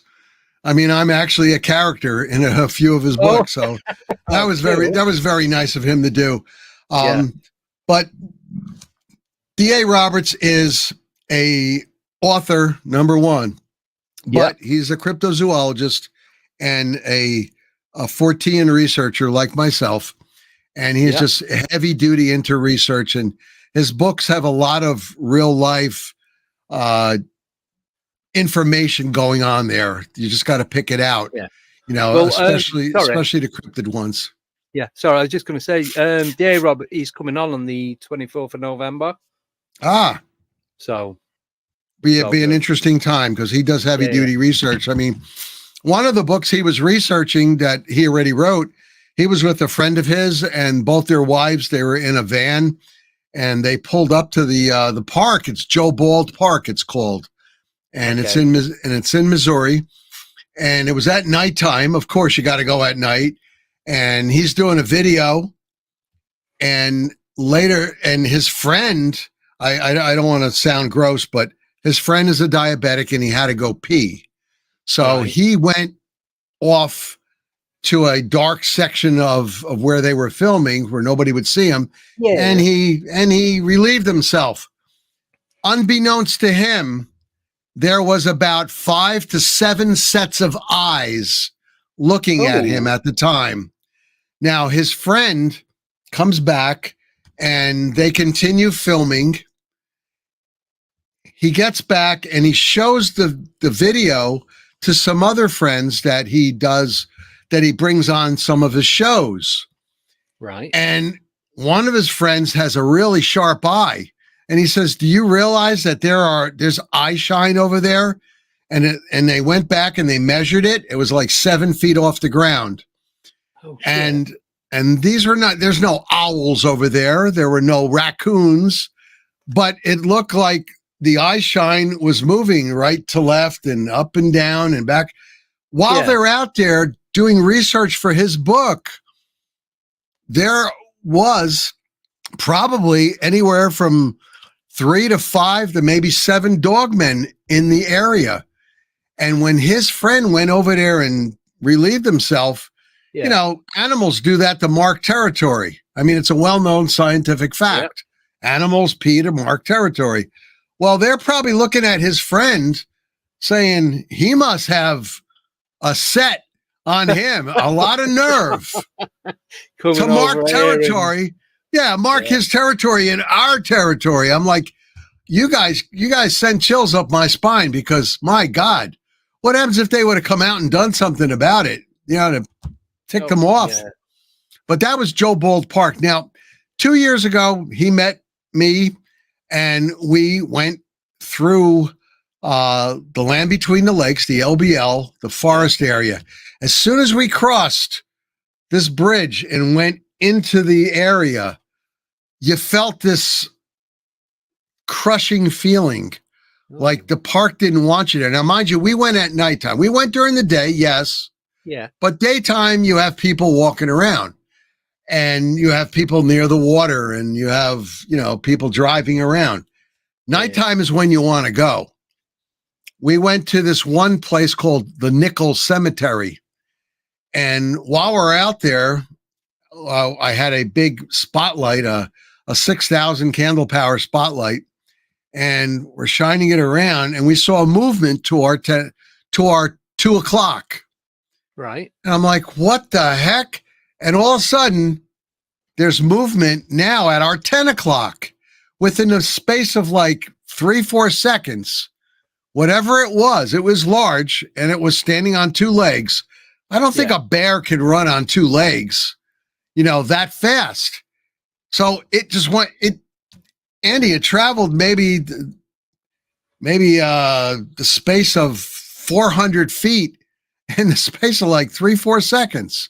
Wow. And it was over there. And the Nickel Cemetery is an old family cemetery with old gravestones from the 1800s and maybe a 3-foot fence around the whole thing. Yeah. And we were visiting that and we're like, whoa, what the heck was that? Then what I think he wants me to tell you about is on our last day there, because we traveled every road we could. Yeah. You know, every road we could possibly travel at nighttime, we traveled and we're looking around here, looking around there. On the last day that we're there, it's during the daytime. We're traveling on the road that'll take us out of the park Another 100 feet, we would have hit that bridge, been out of the park, away from that enclosing feeling. Now, mind you, the canopy at nighttime, the canopy of foliage is such that there's no light in there. It's pitch black. Right. And luckily for me, I had a Garmin Mini with me that if I had to, I could press a button and it'll send out an SOS if we needed. But Right. that's another thing I usually go in the forest with is a Garmin Mini. Now the Garmin Mini 2, they came out with a better one. And it's only about this big. You clip it on and Yeah. you've got safety. You could text message people, or you could hit that. Okay. Yeah, or you could hit that orange SOS button and, emergency services will come to you. Right. So, long story short, we're there looking one last time around during the daytime. I'm driving, and out of the corner of my eye, I see something standing bipedally next to a tree, but I kind of ignore it because I'm trying to pay attention to this road. The road is it's narrow. Plus, you've got some runoff on the side. I didn't want to go off the road. So I see something out of my peripheral vision. DA is looking to the side and he sees it. Stop, he's telling me. I stop and back up. So I back up and he tells me, he says, I saw a Dogman standing right there. Must have been about 7 feet tall. The two of us exit my vehicle. We have no weapons on us. The weapons are in the trunk, the car. Yeah. And even my bear spray, even the bear spray is in the trunk because we took everything off. We had been walking around in the forest area and we took everything off because it was so hot and so muggy over there, right? And we figured we'd cool down a little bit in the air conditioning of the car and everything was back there. So we got out in our excitement and very unprofessional of us. We got out to go look and do what? We both look at each other and go, we don't have any weapons. We don't have any bear spray. What are we going to do if he was still standing there? Grab him, ask him to do a selfie with us? No. It was like, but in any case, even if we wanted to pursue him, we couldn't because where he was standing, the Dogman, now DA got a good look at him. I got a peripheral look at something standing. So I just want to get that across. Where he was standing was near a tree and it went down a slope. The incline was like this. And you had about 12 inches of dead leaves all over there because they don't take the leaves out. It's a forest area. It would cost billions of dollars to clean up like people clean up their yards. Yeah. They don't do that. We would have been slipping and falling down, and what were we going to do anyway if we captured them? How are we going to capture them? We weren't going to do anything. So we were just so excited that on our last day, we actually got to see something. Yeah. I mean, it was amazing. It was amazing. I mean, it's like one of 3 times that I've actually got to see a Dogman in real life, except this time it was within the car, and he was gone by the time we got out of the car. So that's the story I think he wanted me to tell you about what we saw there. But there's always something going on in cryptozoology. But once again, you got to think, what are you going to do? What's your game plan now? Tell them stop, give up. We want to take pictures of you. It's not standing there. No, he took off. Yeah. So have you ever been in a situation where, because it sounds like you're not easily scared by what you've been saying, but have you ever been in a situation where you thought, we need to get out of here now? We need to go. Well, I generally go out there with a full team of 7 and we're fully jocked up. We have all our equipment on us. I'm talking about rifles, sidearms, bear spray, like I said, white salt, black salt, holy water in case it's a demon. I'm going to throw holy water at it. I'm going to throw black salt at it, whatever I can. Even if it is a paranormal thing, I'm going to use the laser and I'm going to use the sound to disrupt it. If it is an alien, I'm going to use the laser and sound to disrupt it, and might even try bear spray. Why shoot it Why shoot it when you could use bear spray? Bear spray, Andy, shoots out in a cone like this, not a spray. It shoots out in a cone, 36 feet in front of you. You're lighting up that area with irritating, cayenne pepper powder, oleoresin capsicum, they call it. And that stuff burns. You've got like 6 million Scoville heat units of burn in there. Wow. So, unless the alien has a helmet on, which I doubt, they're never pictured with helmets, but I don't know. Whatever's out there, it's if we can't stop it with that, then we have other means. But I've been out there with just when we couldn't get a full team. Last time I was in North Carolina, we went out and there was a sighting of a Dogman in a certain area. And there was just 4 of us. We split up in 2-man teams. Unfortunately for me, out of the 3 days, a team actually had a sighting of a Dogman in their section that they were in. Yeah. My partner and I, we were in another section to the right of them, and we were about a half a mile away. When they're calling us over the radio, we have a sighting, we have a sighting. So what we did was we ran over there. By the time we got there, the sighting was over. But my other 2 teammates, they did get a sighting. And, it was like not at super nighttime either.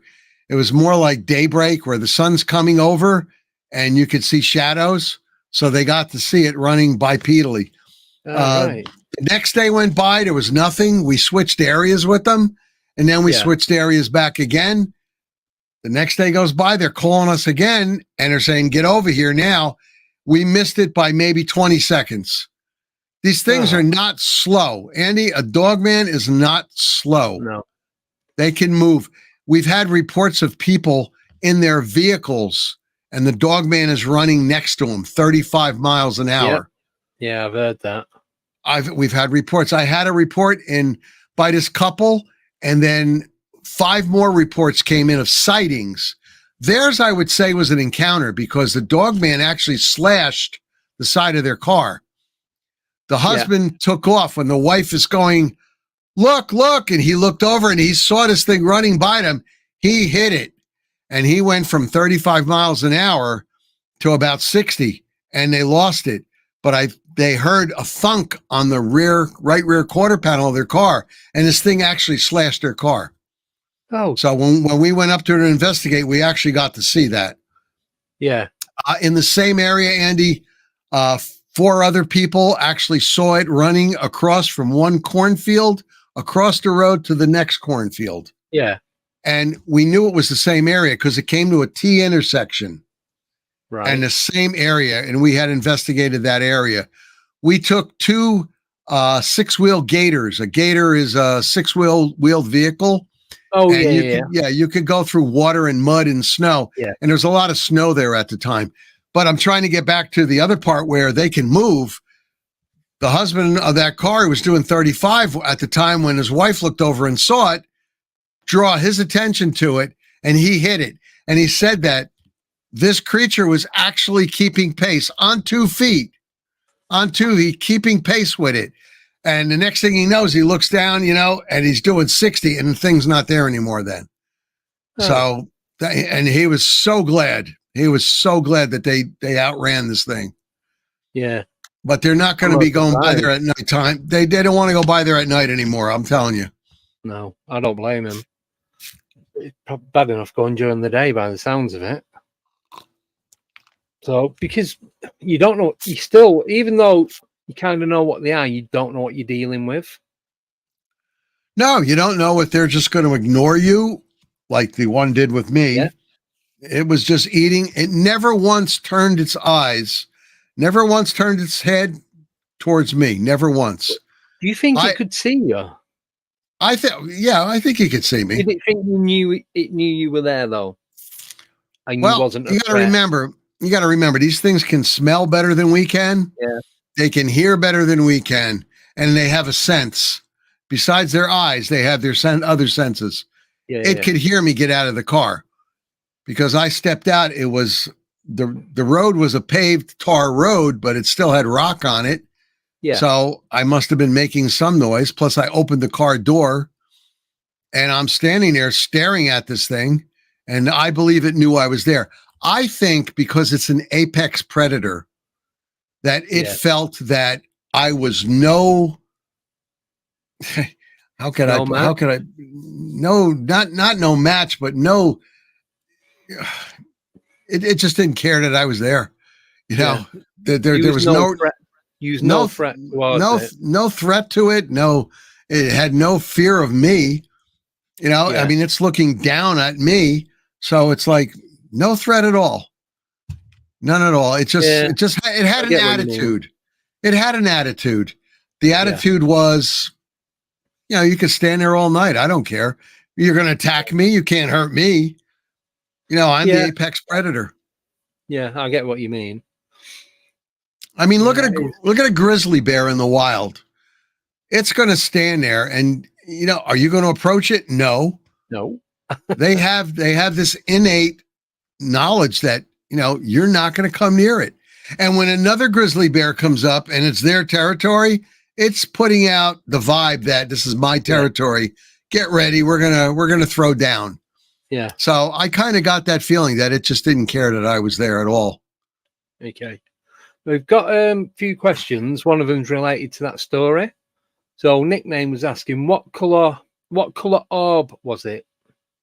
It was a whitish orb. Whitish. Yeah. Do you think that the different color orbs have any, I don't know, different types of energy? Well, I've done research in UFOlogy. You know, like I said, you got to think outside the box. Yeah. And basically, I think they're all probably emanating a certain color at a certain speed. Right. And like you were saying before about the Sasquatch, they're putting out a frequency of some sort.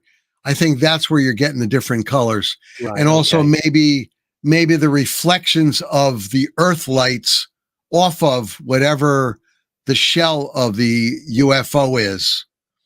So that's, I don't know if you can, if that's making sense to the people, but you know, anything you see, if there's a light reflecting from someplace, it could be a red light, in which case the thing's going to look orange or yellow. Yeah. You know, it could be a white light. It's going to look very white. It's like, here's something. Go ahead, Andy. I was just going to say, like the wall behind you, obviously you've got a red or orange light behind you. So that's lighting up the wall and making it look like fire red. Right. So basically that's what it is. Now, I did a study, a 6-month study on people who had either sightings or encounters with Sasquatch or Dogman. And I either went and interviewed them in person, by video camera, by telephone. And if I had to, I would do it by Facebook Messenger or email. And it turns out, after it was all over, that 92% of these people actually who saw a Dogman, had a sighting or an encounter, or saw a Sasquatch sighting or encounter, also saw before and after the sighting or encounter an orb in the sky. Yeah. So thinking outside the box, I'm saying to myself, what could this be? You know, are they connected? I'm just trying to think, are they connected? Is that possibly a spacecraft? And if it is a spacecraft, is it the Dogman spacecraft? Is it the Sasquatch's spacecraft? Or do the aliens put them down here for some reason? See, that's what I've always thought. Because like you said, there's always Sasquatch or Bigfoot, whatever you want to call them. Like you said, there's, or not always, but 90% of the time, there's a UFO sighting around the same time. So are they putting them down there? Are they the pilots of these crafts? Are they scouting?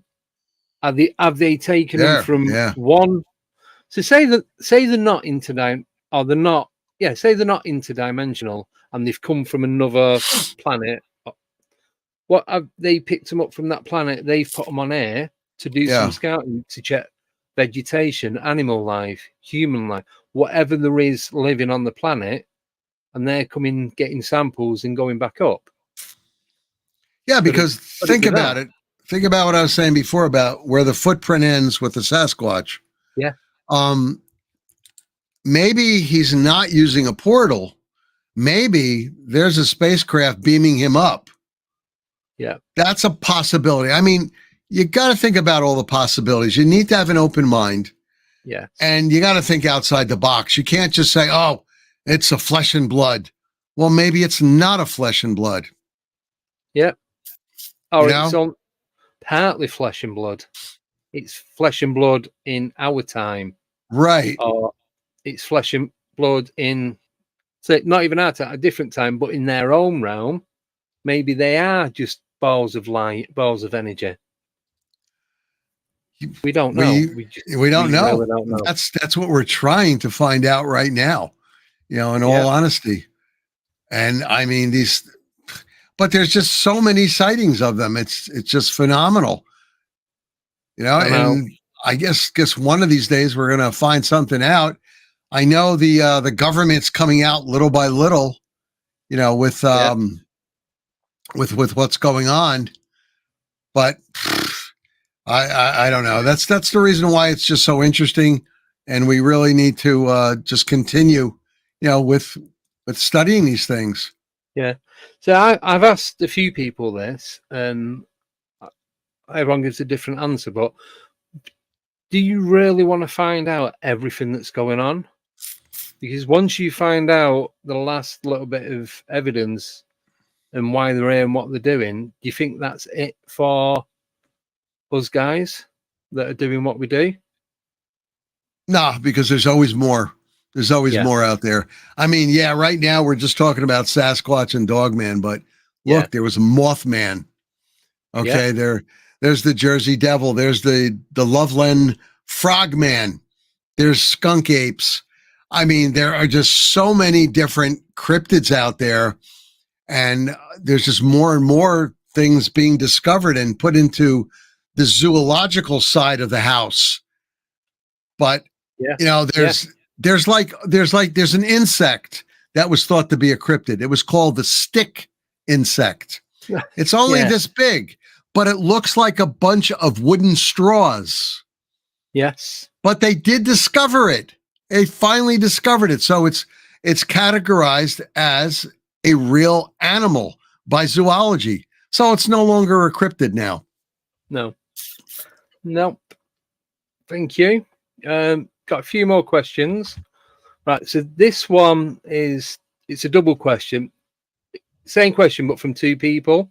So I'll put them both up. So first one is from Nuki Brown, and they've put, does Nick believe these cryptids are purely physical? I know you've kind of answered it, but then Cal Ridley's put as well afterwards, do you think dogmen are interdimensional? I know we've just been talking about it, but like your final thought on that? I kind of think they probably go between the dimensions more so than Sasquatch. Sasquatch has been around for a long, long, long time. I mean, look at the Yeti. The Yeti is actually a Sasquatch up in the Himalayas, right?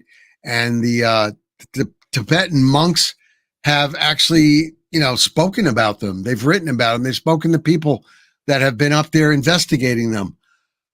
So I think Dogman more than Sasquatch. Now, that doesn't mean Sasquatch, totally predates Dogman, because 2,000 years ago in Egypt, they have that jackal-like creature. They have carvings on walls that look like upright canines walking around. So it's kind of hard to see who predates who. There are pictures on cave walls of Sasquatch. Native American Indians, they go back pretty far also.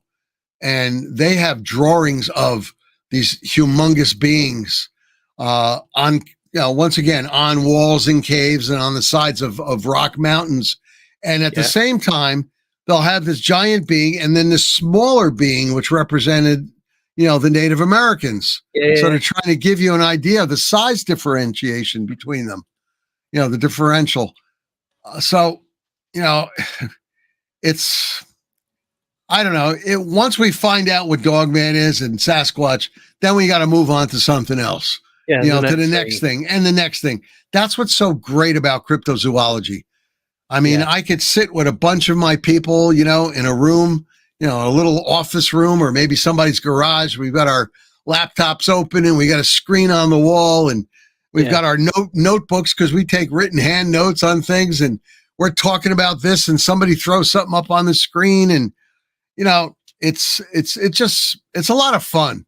Let's put it that way. I don't make money at this, but it's a lot of fun and it's an interesting hobby.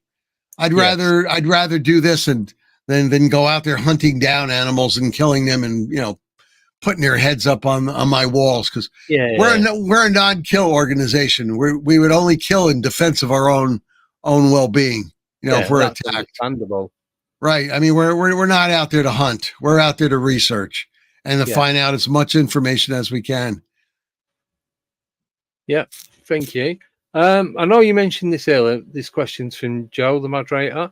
She's put, do you ever get any reports from the UK? Or do you get many? I don't get many reports on Dogman from the UK.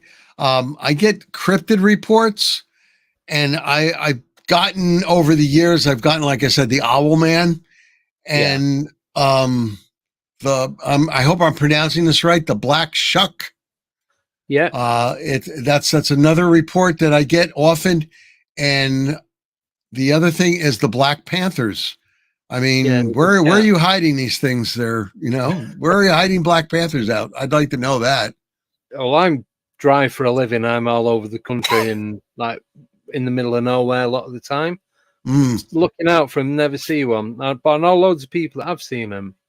And the only thing that we really can work it out from are these private zoos or even the public zoos that have shut down or animals have escaped. Like we were saying before, the owners have died or they've moved and they've just gone into the wild themselves. When they change the exotic animal licensing, was it the 70s, 1976 or something?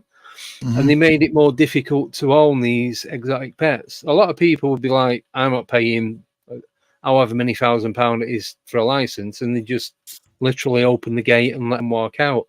Oh, wow. The easy option. Yeah. So I reckon a lot of it is that they've either escaped or they've just been released into the wild. So, well, to fully answer that question, I have only gotten one Dogman report from the UK. One Dogman report, and that's it.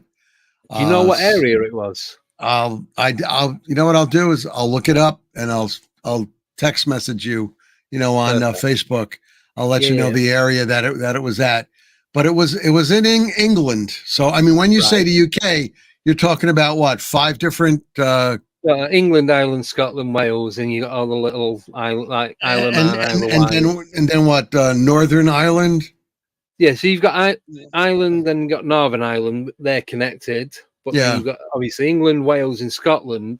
Then you've got like the Outer Hebrides and the Faroe Isles and all that right at the top. Well, this one was reported to be in England, which is really phenomenal. That is phenomenal. I mean, to have something reported in England, I mean, you don't have a lot of, wooded area, spaced area there. That's, a lot of it's farmland. Yeah. I mean, it's owned. It's not like it's government area where people don't go on it or anything. So that was a phenomenal. But I'll get you the name of the area and just maybe don't put it out there unless you have to. No. I'm just curious. That's all. Here's a good one for you. A Black Panther. I mean, of course, you've seen them over there in the UK a lot. Yeah. They got a lot of reports. In the United States, a Black Panther being reported in the Vermont area, no less. Okay, Now here's what happened. Now, this is a true story, and it was real, and it was a real animal, a real Black Panther. What happens is there's a zoo, and they had Black Panthers, and they had a male and a female, and she had 3 little cubs. Yeah. One of the cubs somehow got out of the zoo when it was maybe 4 months old. It was bigger. Yeah. And it actually thrived. And it actually grew up to be an adult. Now, what happened was the forestry department actually tracked all this down, and they found out, because what they do at this zoo is they shoot some sort of a tracking device or an identification device in. Yeah. All right. And they weren't able to ever track it, but it was an identification device.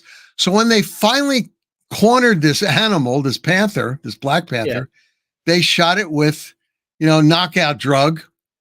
Yeah. And they took it back and they ran whatever wand they ran over it just to see. And sure enough, there was an identification tag under the skin, and they were able to return it back to that zoo. So this thing was out there for several years, thriving in the wilderness, and people were reporting to seeing a black panther. And people are, no. Mountain lion, yes. Cougars, yes. Black panther, no. Not possible. So do you get many reports of black panthers or any color panthers in the US? That was the only one really for that area. Yeah. A lot of times it's mistaken identity, and it's actually a mountain lion that's quite dirty, So instead of being a bright yellow orange, the thing looks more brownish, And then when the people are seeing it, it's hunting at night, so it's like either gonna look darker anyway. It's sort of dark. It's like 6:30, 7 o'clock at night, or it might be daybreak in the morning, like 6 in the morning when the sun's coming up. So they're not really getting a good, eye view. So it's misidentification. And after all, a mountain lion does look like a black panther, I mean, body wise. Yeah. So, do you ever, or you probably have done, about the black lion on Bodmin Moor in the UK back in the late 90s, I think it was? Yeah, I read about that. Did you ever see the video to it? It's only a few seconds, and you can see it running across this field. You can see you can clearly see it's a lion with just the shape of the body, the tail, the little nodule thing on the end of its tail. Don't know what it's called. Right. But it's pure black, and this was taken during the day. It's like early afternoon. But I've searched for that footage on every platform I can think of and cannot find it. And I remember it was one of the do you ever watch Fact or Faked? Do you ever watch that program? No.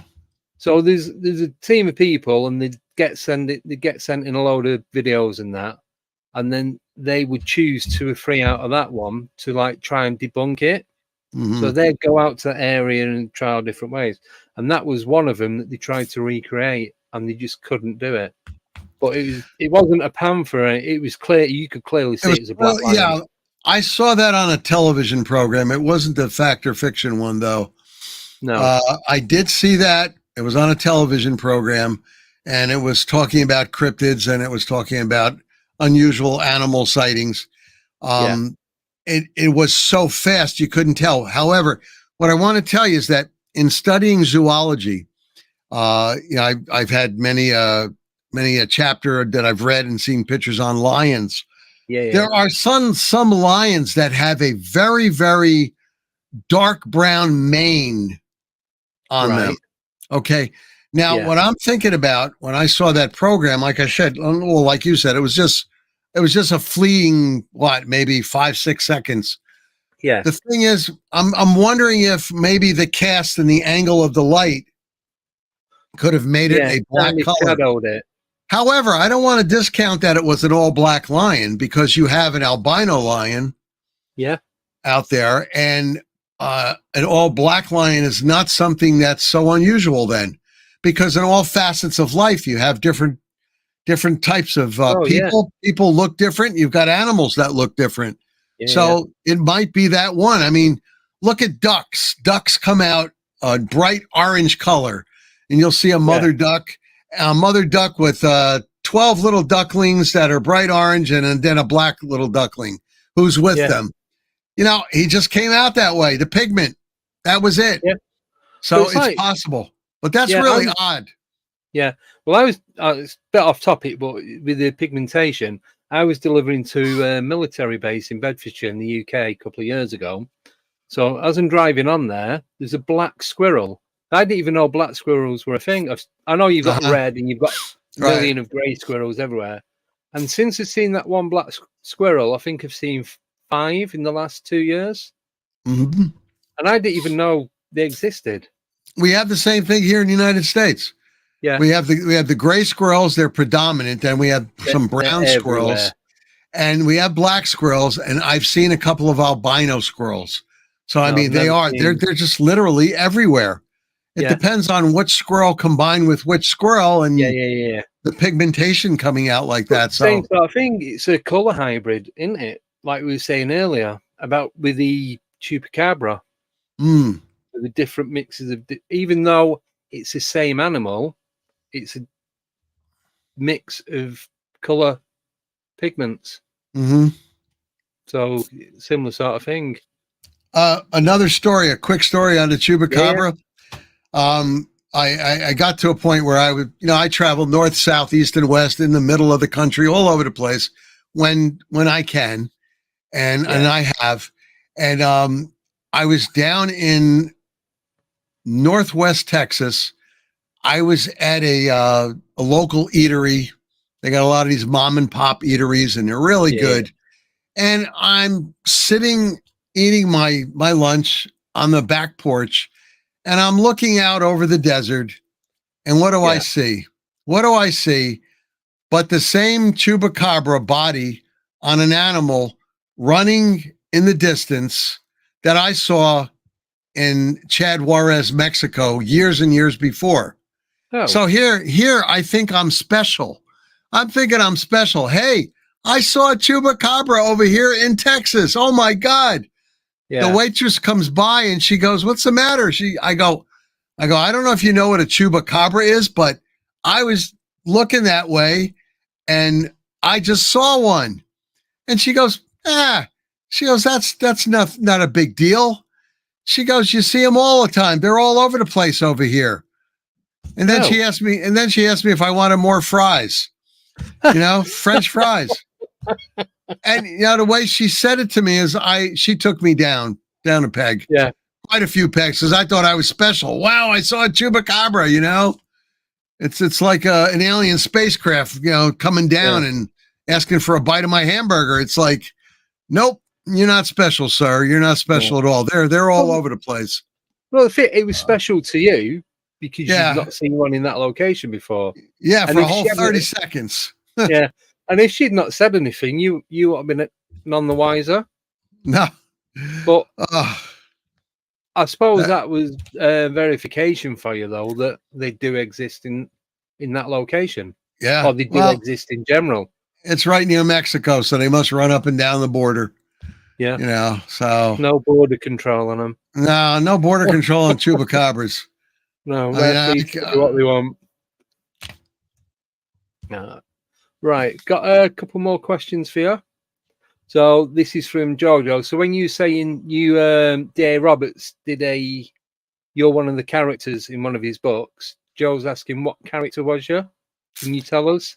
I'm like, it's my name, Nick Valente. I mean, you can't miss me. Oh, right, okay. And, I didn't know that. And I'm from the International Dogman Project, and I'm out tracking down some of these dogmen out there, and I come across one of in his book. He has a team called the Wild Hunt, and he also has some Native Americans who are able to turn into wolf-like creatures, bipedal wolf-like creatures, because of their Native American background, and they have this sort of a magic within them. And in any case, I was out searching. I was supposedly in his book out searching for this dogman that attacked this man, and I come across his Wild Hunt people, and they kind of warned me off, but later on they take a liking to me, and I get to do things with them. Yeah. So, and he put me in a second book too, so that was pretty good. And I think I have another one here. I was in this one. I think I was in this one. The Nightmare Hunter, Uncanny Valley.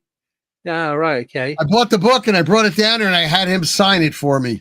You know, Oh, wicked. even though, I mean, we've known each other now for many years. I brought him into the Dogman community when I first heard about him and read his books. And today he's the International Dogman Project Central. That's the name of the group. And he's their director in the International Dogman Project Central. I run International Dogman Project USA, but I'm on all the different sites as an admin. Right. Okay. We've got IDP, Southwest, Southeast, Northeast, Northwest. We have Maine, Missouri, Ohio. I mean, we're in a bunch of states. We were International Dogman Project Nordic countries, but Facebook decided to take it down. And I have no idea. I have no idea how to contact them and ask them why they did it. Yeah. We didn't violate any rules, and I never got a notice on it, but they took it down. And we had something like 1,600 members throughout, all the European communities and the Nordic countries and everything. And they had a lot of Dogman sightings in Finland. So it was really interesting. My director over there and fellow admin, she can't tell me what happened either. And so it's amazing. I mean, if any of your people out there know a good way to contact Facebook, I mean, a real way, please let me know. Oh, don't ask me. They shut my old Facebook account down. They wouldn't give me a reason. I wasn't allowed to appeal. That's 3 years of contacts, people sending me stories, information, photos, you name it. It was all on there, and it was gone. Oh my God. I mean, it's just so unfair. I mean, you say one thing wrong, and bam, that's it. You're out. Bam. Yeah. Well, they don't give you an explanation, and they don't let you contact them. No. The stuff I was putting on was mild compared to what I put on there now. And now I'm getting messages from them saying, great content, keep up the good work. Your profile's getting seen by so many. I'm like, wow. Well, what was it? What was I doing before that was better than that was worse that I'm doing now? Because I know for a fact it wasn't, and it's just wiped completely. I lost absolutely everything. It's terrible. It's terrible because then you got to go and create a new profile. You got to do this, that, the other thing. And you got to try and remember everyone. Yeah, and you're losing your members. You're losing your content. It's like it's just unfair. I mean, they really should have a better way saying, hey, listen, post that you're sorry, don't ever do it again, and this and that. No. Even a 2-week ban or something. But because I've got the Facebook group as well, I couldn't get in it. So Jo, the moderator, luckily she was admin. I said, right, I've got 2 profiles. I've got my private one for like when we go out on holidays and doing family stuff and all that, which is separate to everything else at a day. So she had to add me on that while I created another profile. Then I had to ask to become a member of my own group for Jo to add me to become admin to remove my other profile. And it was just 4.5 hours it took just for that process. Yeah. And then it was another 12 months down the line. And I'm not even close to where I was on the previous one. No, I had put a lot of content in. Yeah. When they wiped me out. They didn't wipe the group out. They just wiped me out. Yeah, same. And I mean, I had a lot of research down. I had a lot of field investigations, photos, and information. I had tons of information over at least a 1.5 year period. And then bam, I'm wiped out completely. And, it's very hard to get back on. Oh, technically, you have to start a new email, and then you have to have a new name, put yourself, try to get yourself. It's horrible. Yeah, see, all my info was on Messenger, obviously, like chatting like people like yourself, and you'd send me info. So I thought I'd be safe on there because I'm not going to copy and paste everything onto the PC. I'd be there forever. So I just keep it in Messenger, and that way I know who sent it. Mm-hmm. And there's a lot of contact in like Northern Europe, like Sweden, Norway, Denmark, and gone like that. Just cannot get any of it back. Obviously, I've got some back from the people that I could remember us chatting to. Yeah. But 90% of it just doesn't You got exist. to do it the old-fashioned way. You got to write everything down. I know. I've got about 1 million notepads, and You gotta write- everything now. Everything's now. I've got I've got SSD drive in the PC because I end up playing a gaming PC just for the speed of it and for doing this. So everything now goes on there, and I've got an external hard drive as well as backup. Yeah. So it's like this. So once this is done, I'll download it. I'll keep a hard copy on the PC. I'll keep a hard audio copy as well. Right. So if anything goes wrong, I've got a copy of it somewhere, not just on air, not just on YouTube. So you've got to. It's just you're going to lose it. I mean, you have a lot of hard work put in there, and they just don't care. No. I mean, I don't know who these people are, but they just don't care. But do you think it's? I know we're going off topic, but do you think it's got better since it's changed to Meta, or do you think it's gone down? I guess it has gotten better.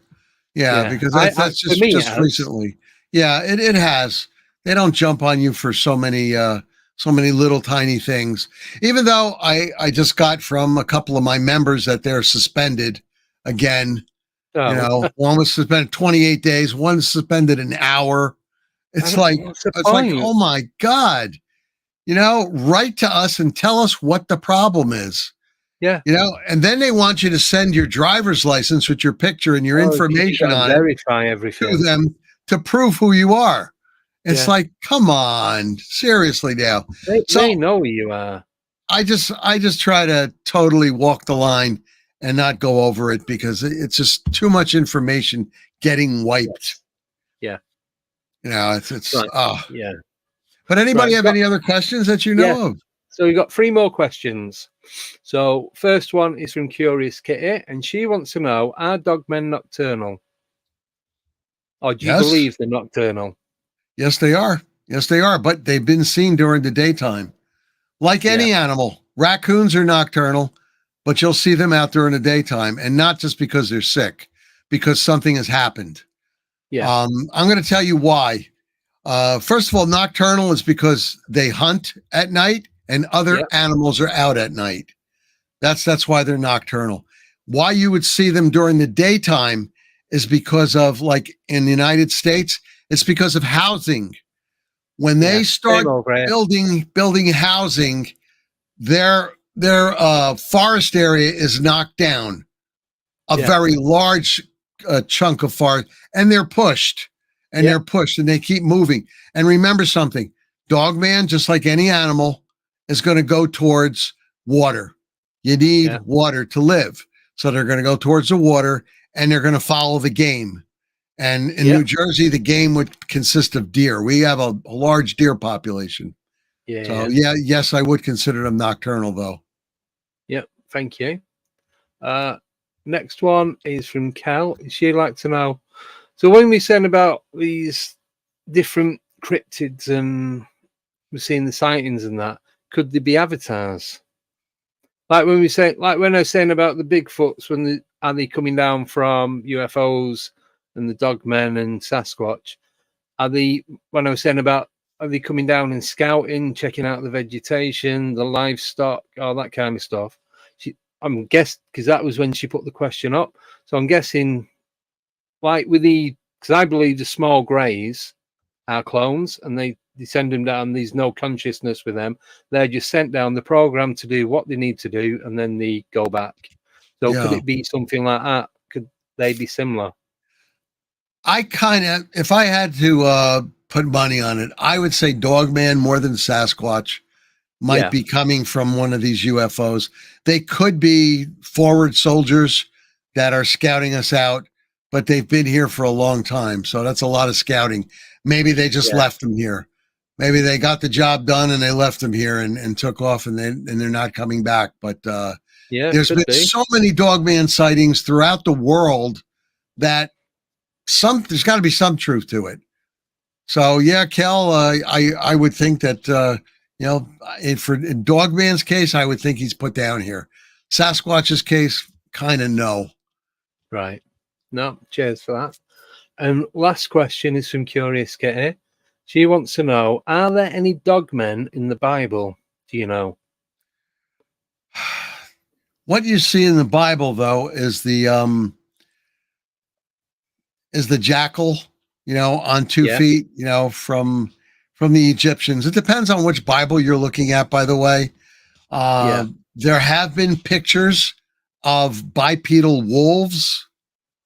So if that's what she's referring to, yes, there have been actually drawings by people back thousands of years ago that they put in, into the biblical books. But once again, it depends on which one you're looking at, that they're going to show you.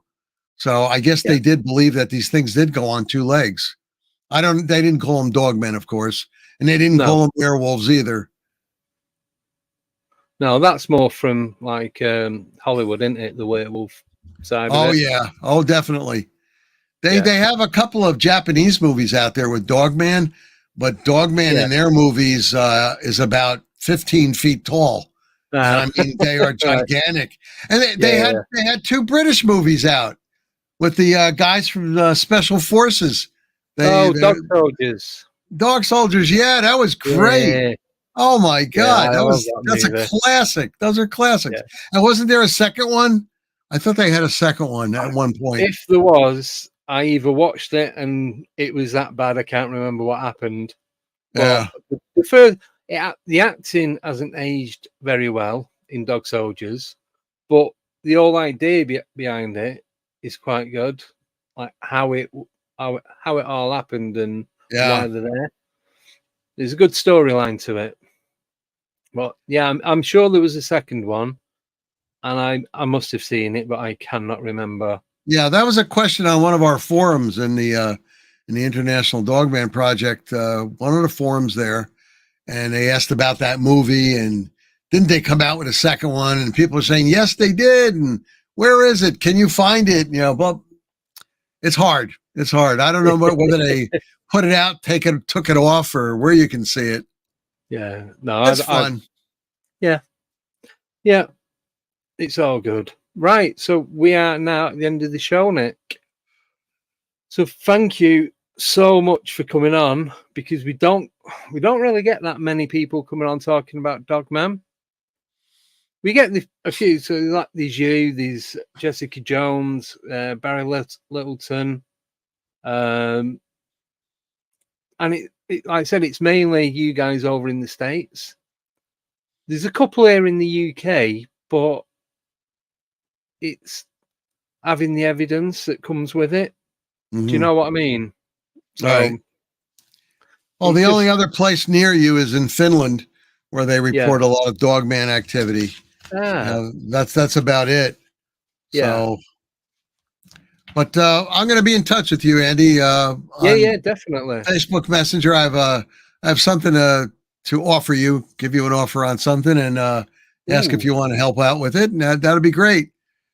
Oh. But thank you so much for having me on. It's really great to be across the pond and getting information out to the people out there.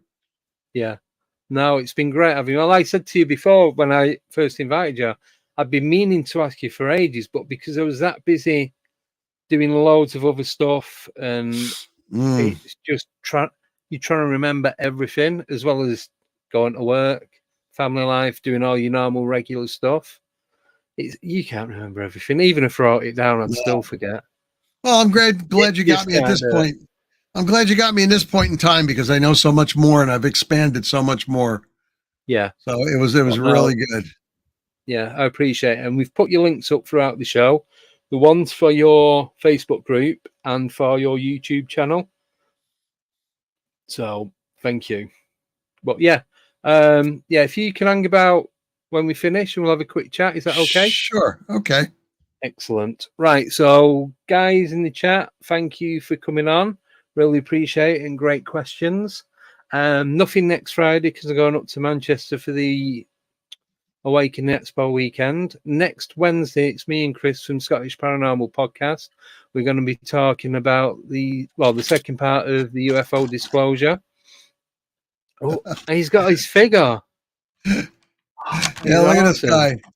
Yeah, this guy made a couple of different figures out of me. Yeah, it's the one that Josh does, isn't it? Josh Turner, yeah. Yeah. I noticed he the had this- paranormal round table in the yeah, corner. he had the sculptor guy do it. There's actually 2 versions. Oh, is there? There's another version of me, yeah. It's not coming across too well, I guess, because of the there it goes. Reflection. Yeah, the Oh, yeah, reflection. cool. That's He so cool. had 2 versions, so I got 2 of them. Awesome. Right. So I'm going to wrap it up now. Thank you again for coming on. Really, really appreciate it. Thanks for having me, and everybody stay safe out there, please. Yeah, absolute pleasure. And hopefully you'll come on again soon. Oh, sure. Definitely. Right. So thank you everyone in the chat. Have a great weekend. Do go to the other videos that I've put on YouTube over the last few days. There's a couple on there when me and Alex were at Rendlesham. I'm going to be putting another one up there over the weekend when we went doing investigation last night at a couple of local cemeteries. So, yeah, please do check them out. If you haven't already, please subscribe. And if you want to become a Patreon, it's $3.99 a month. And all the information's on the YouTube channel. So have a great weekend. Take care and goodbye. And thanks again, Nick. It's been a pleasure. Thank you again. Bye-bye now. Bye-bye.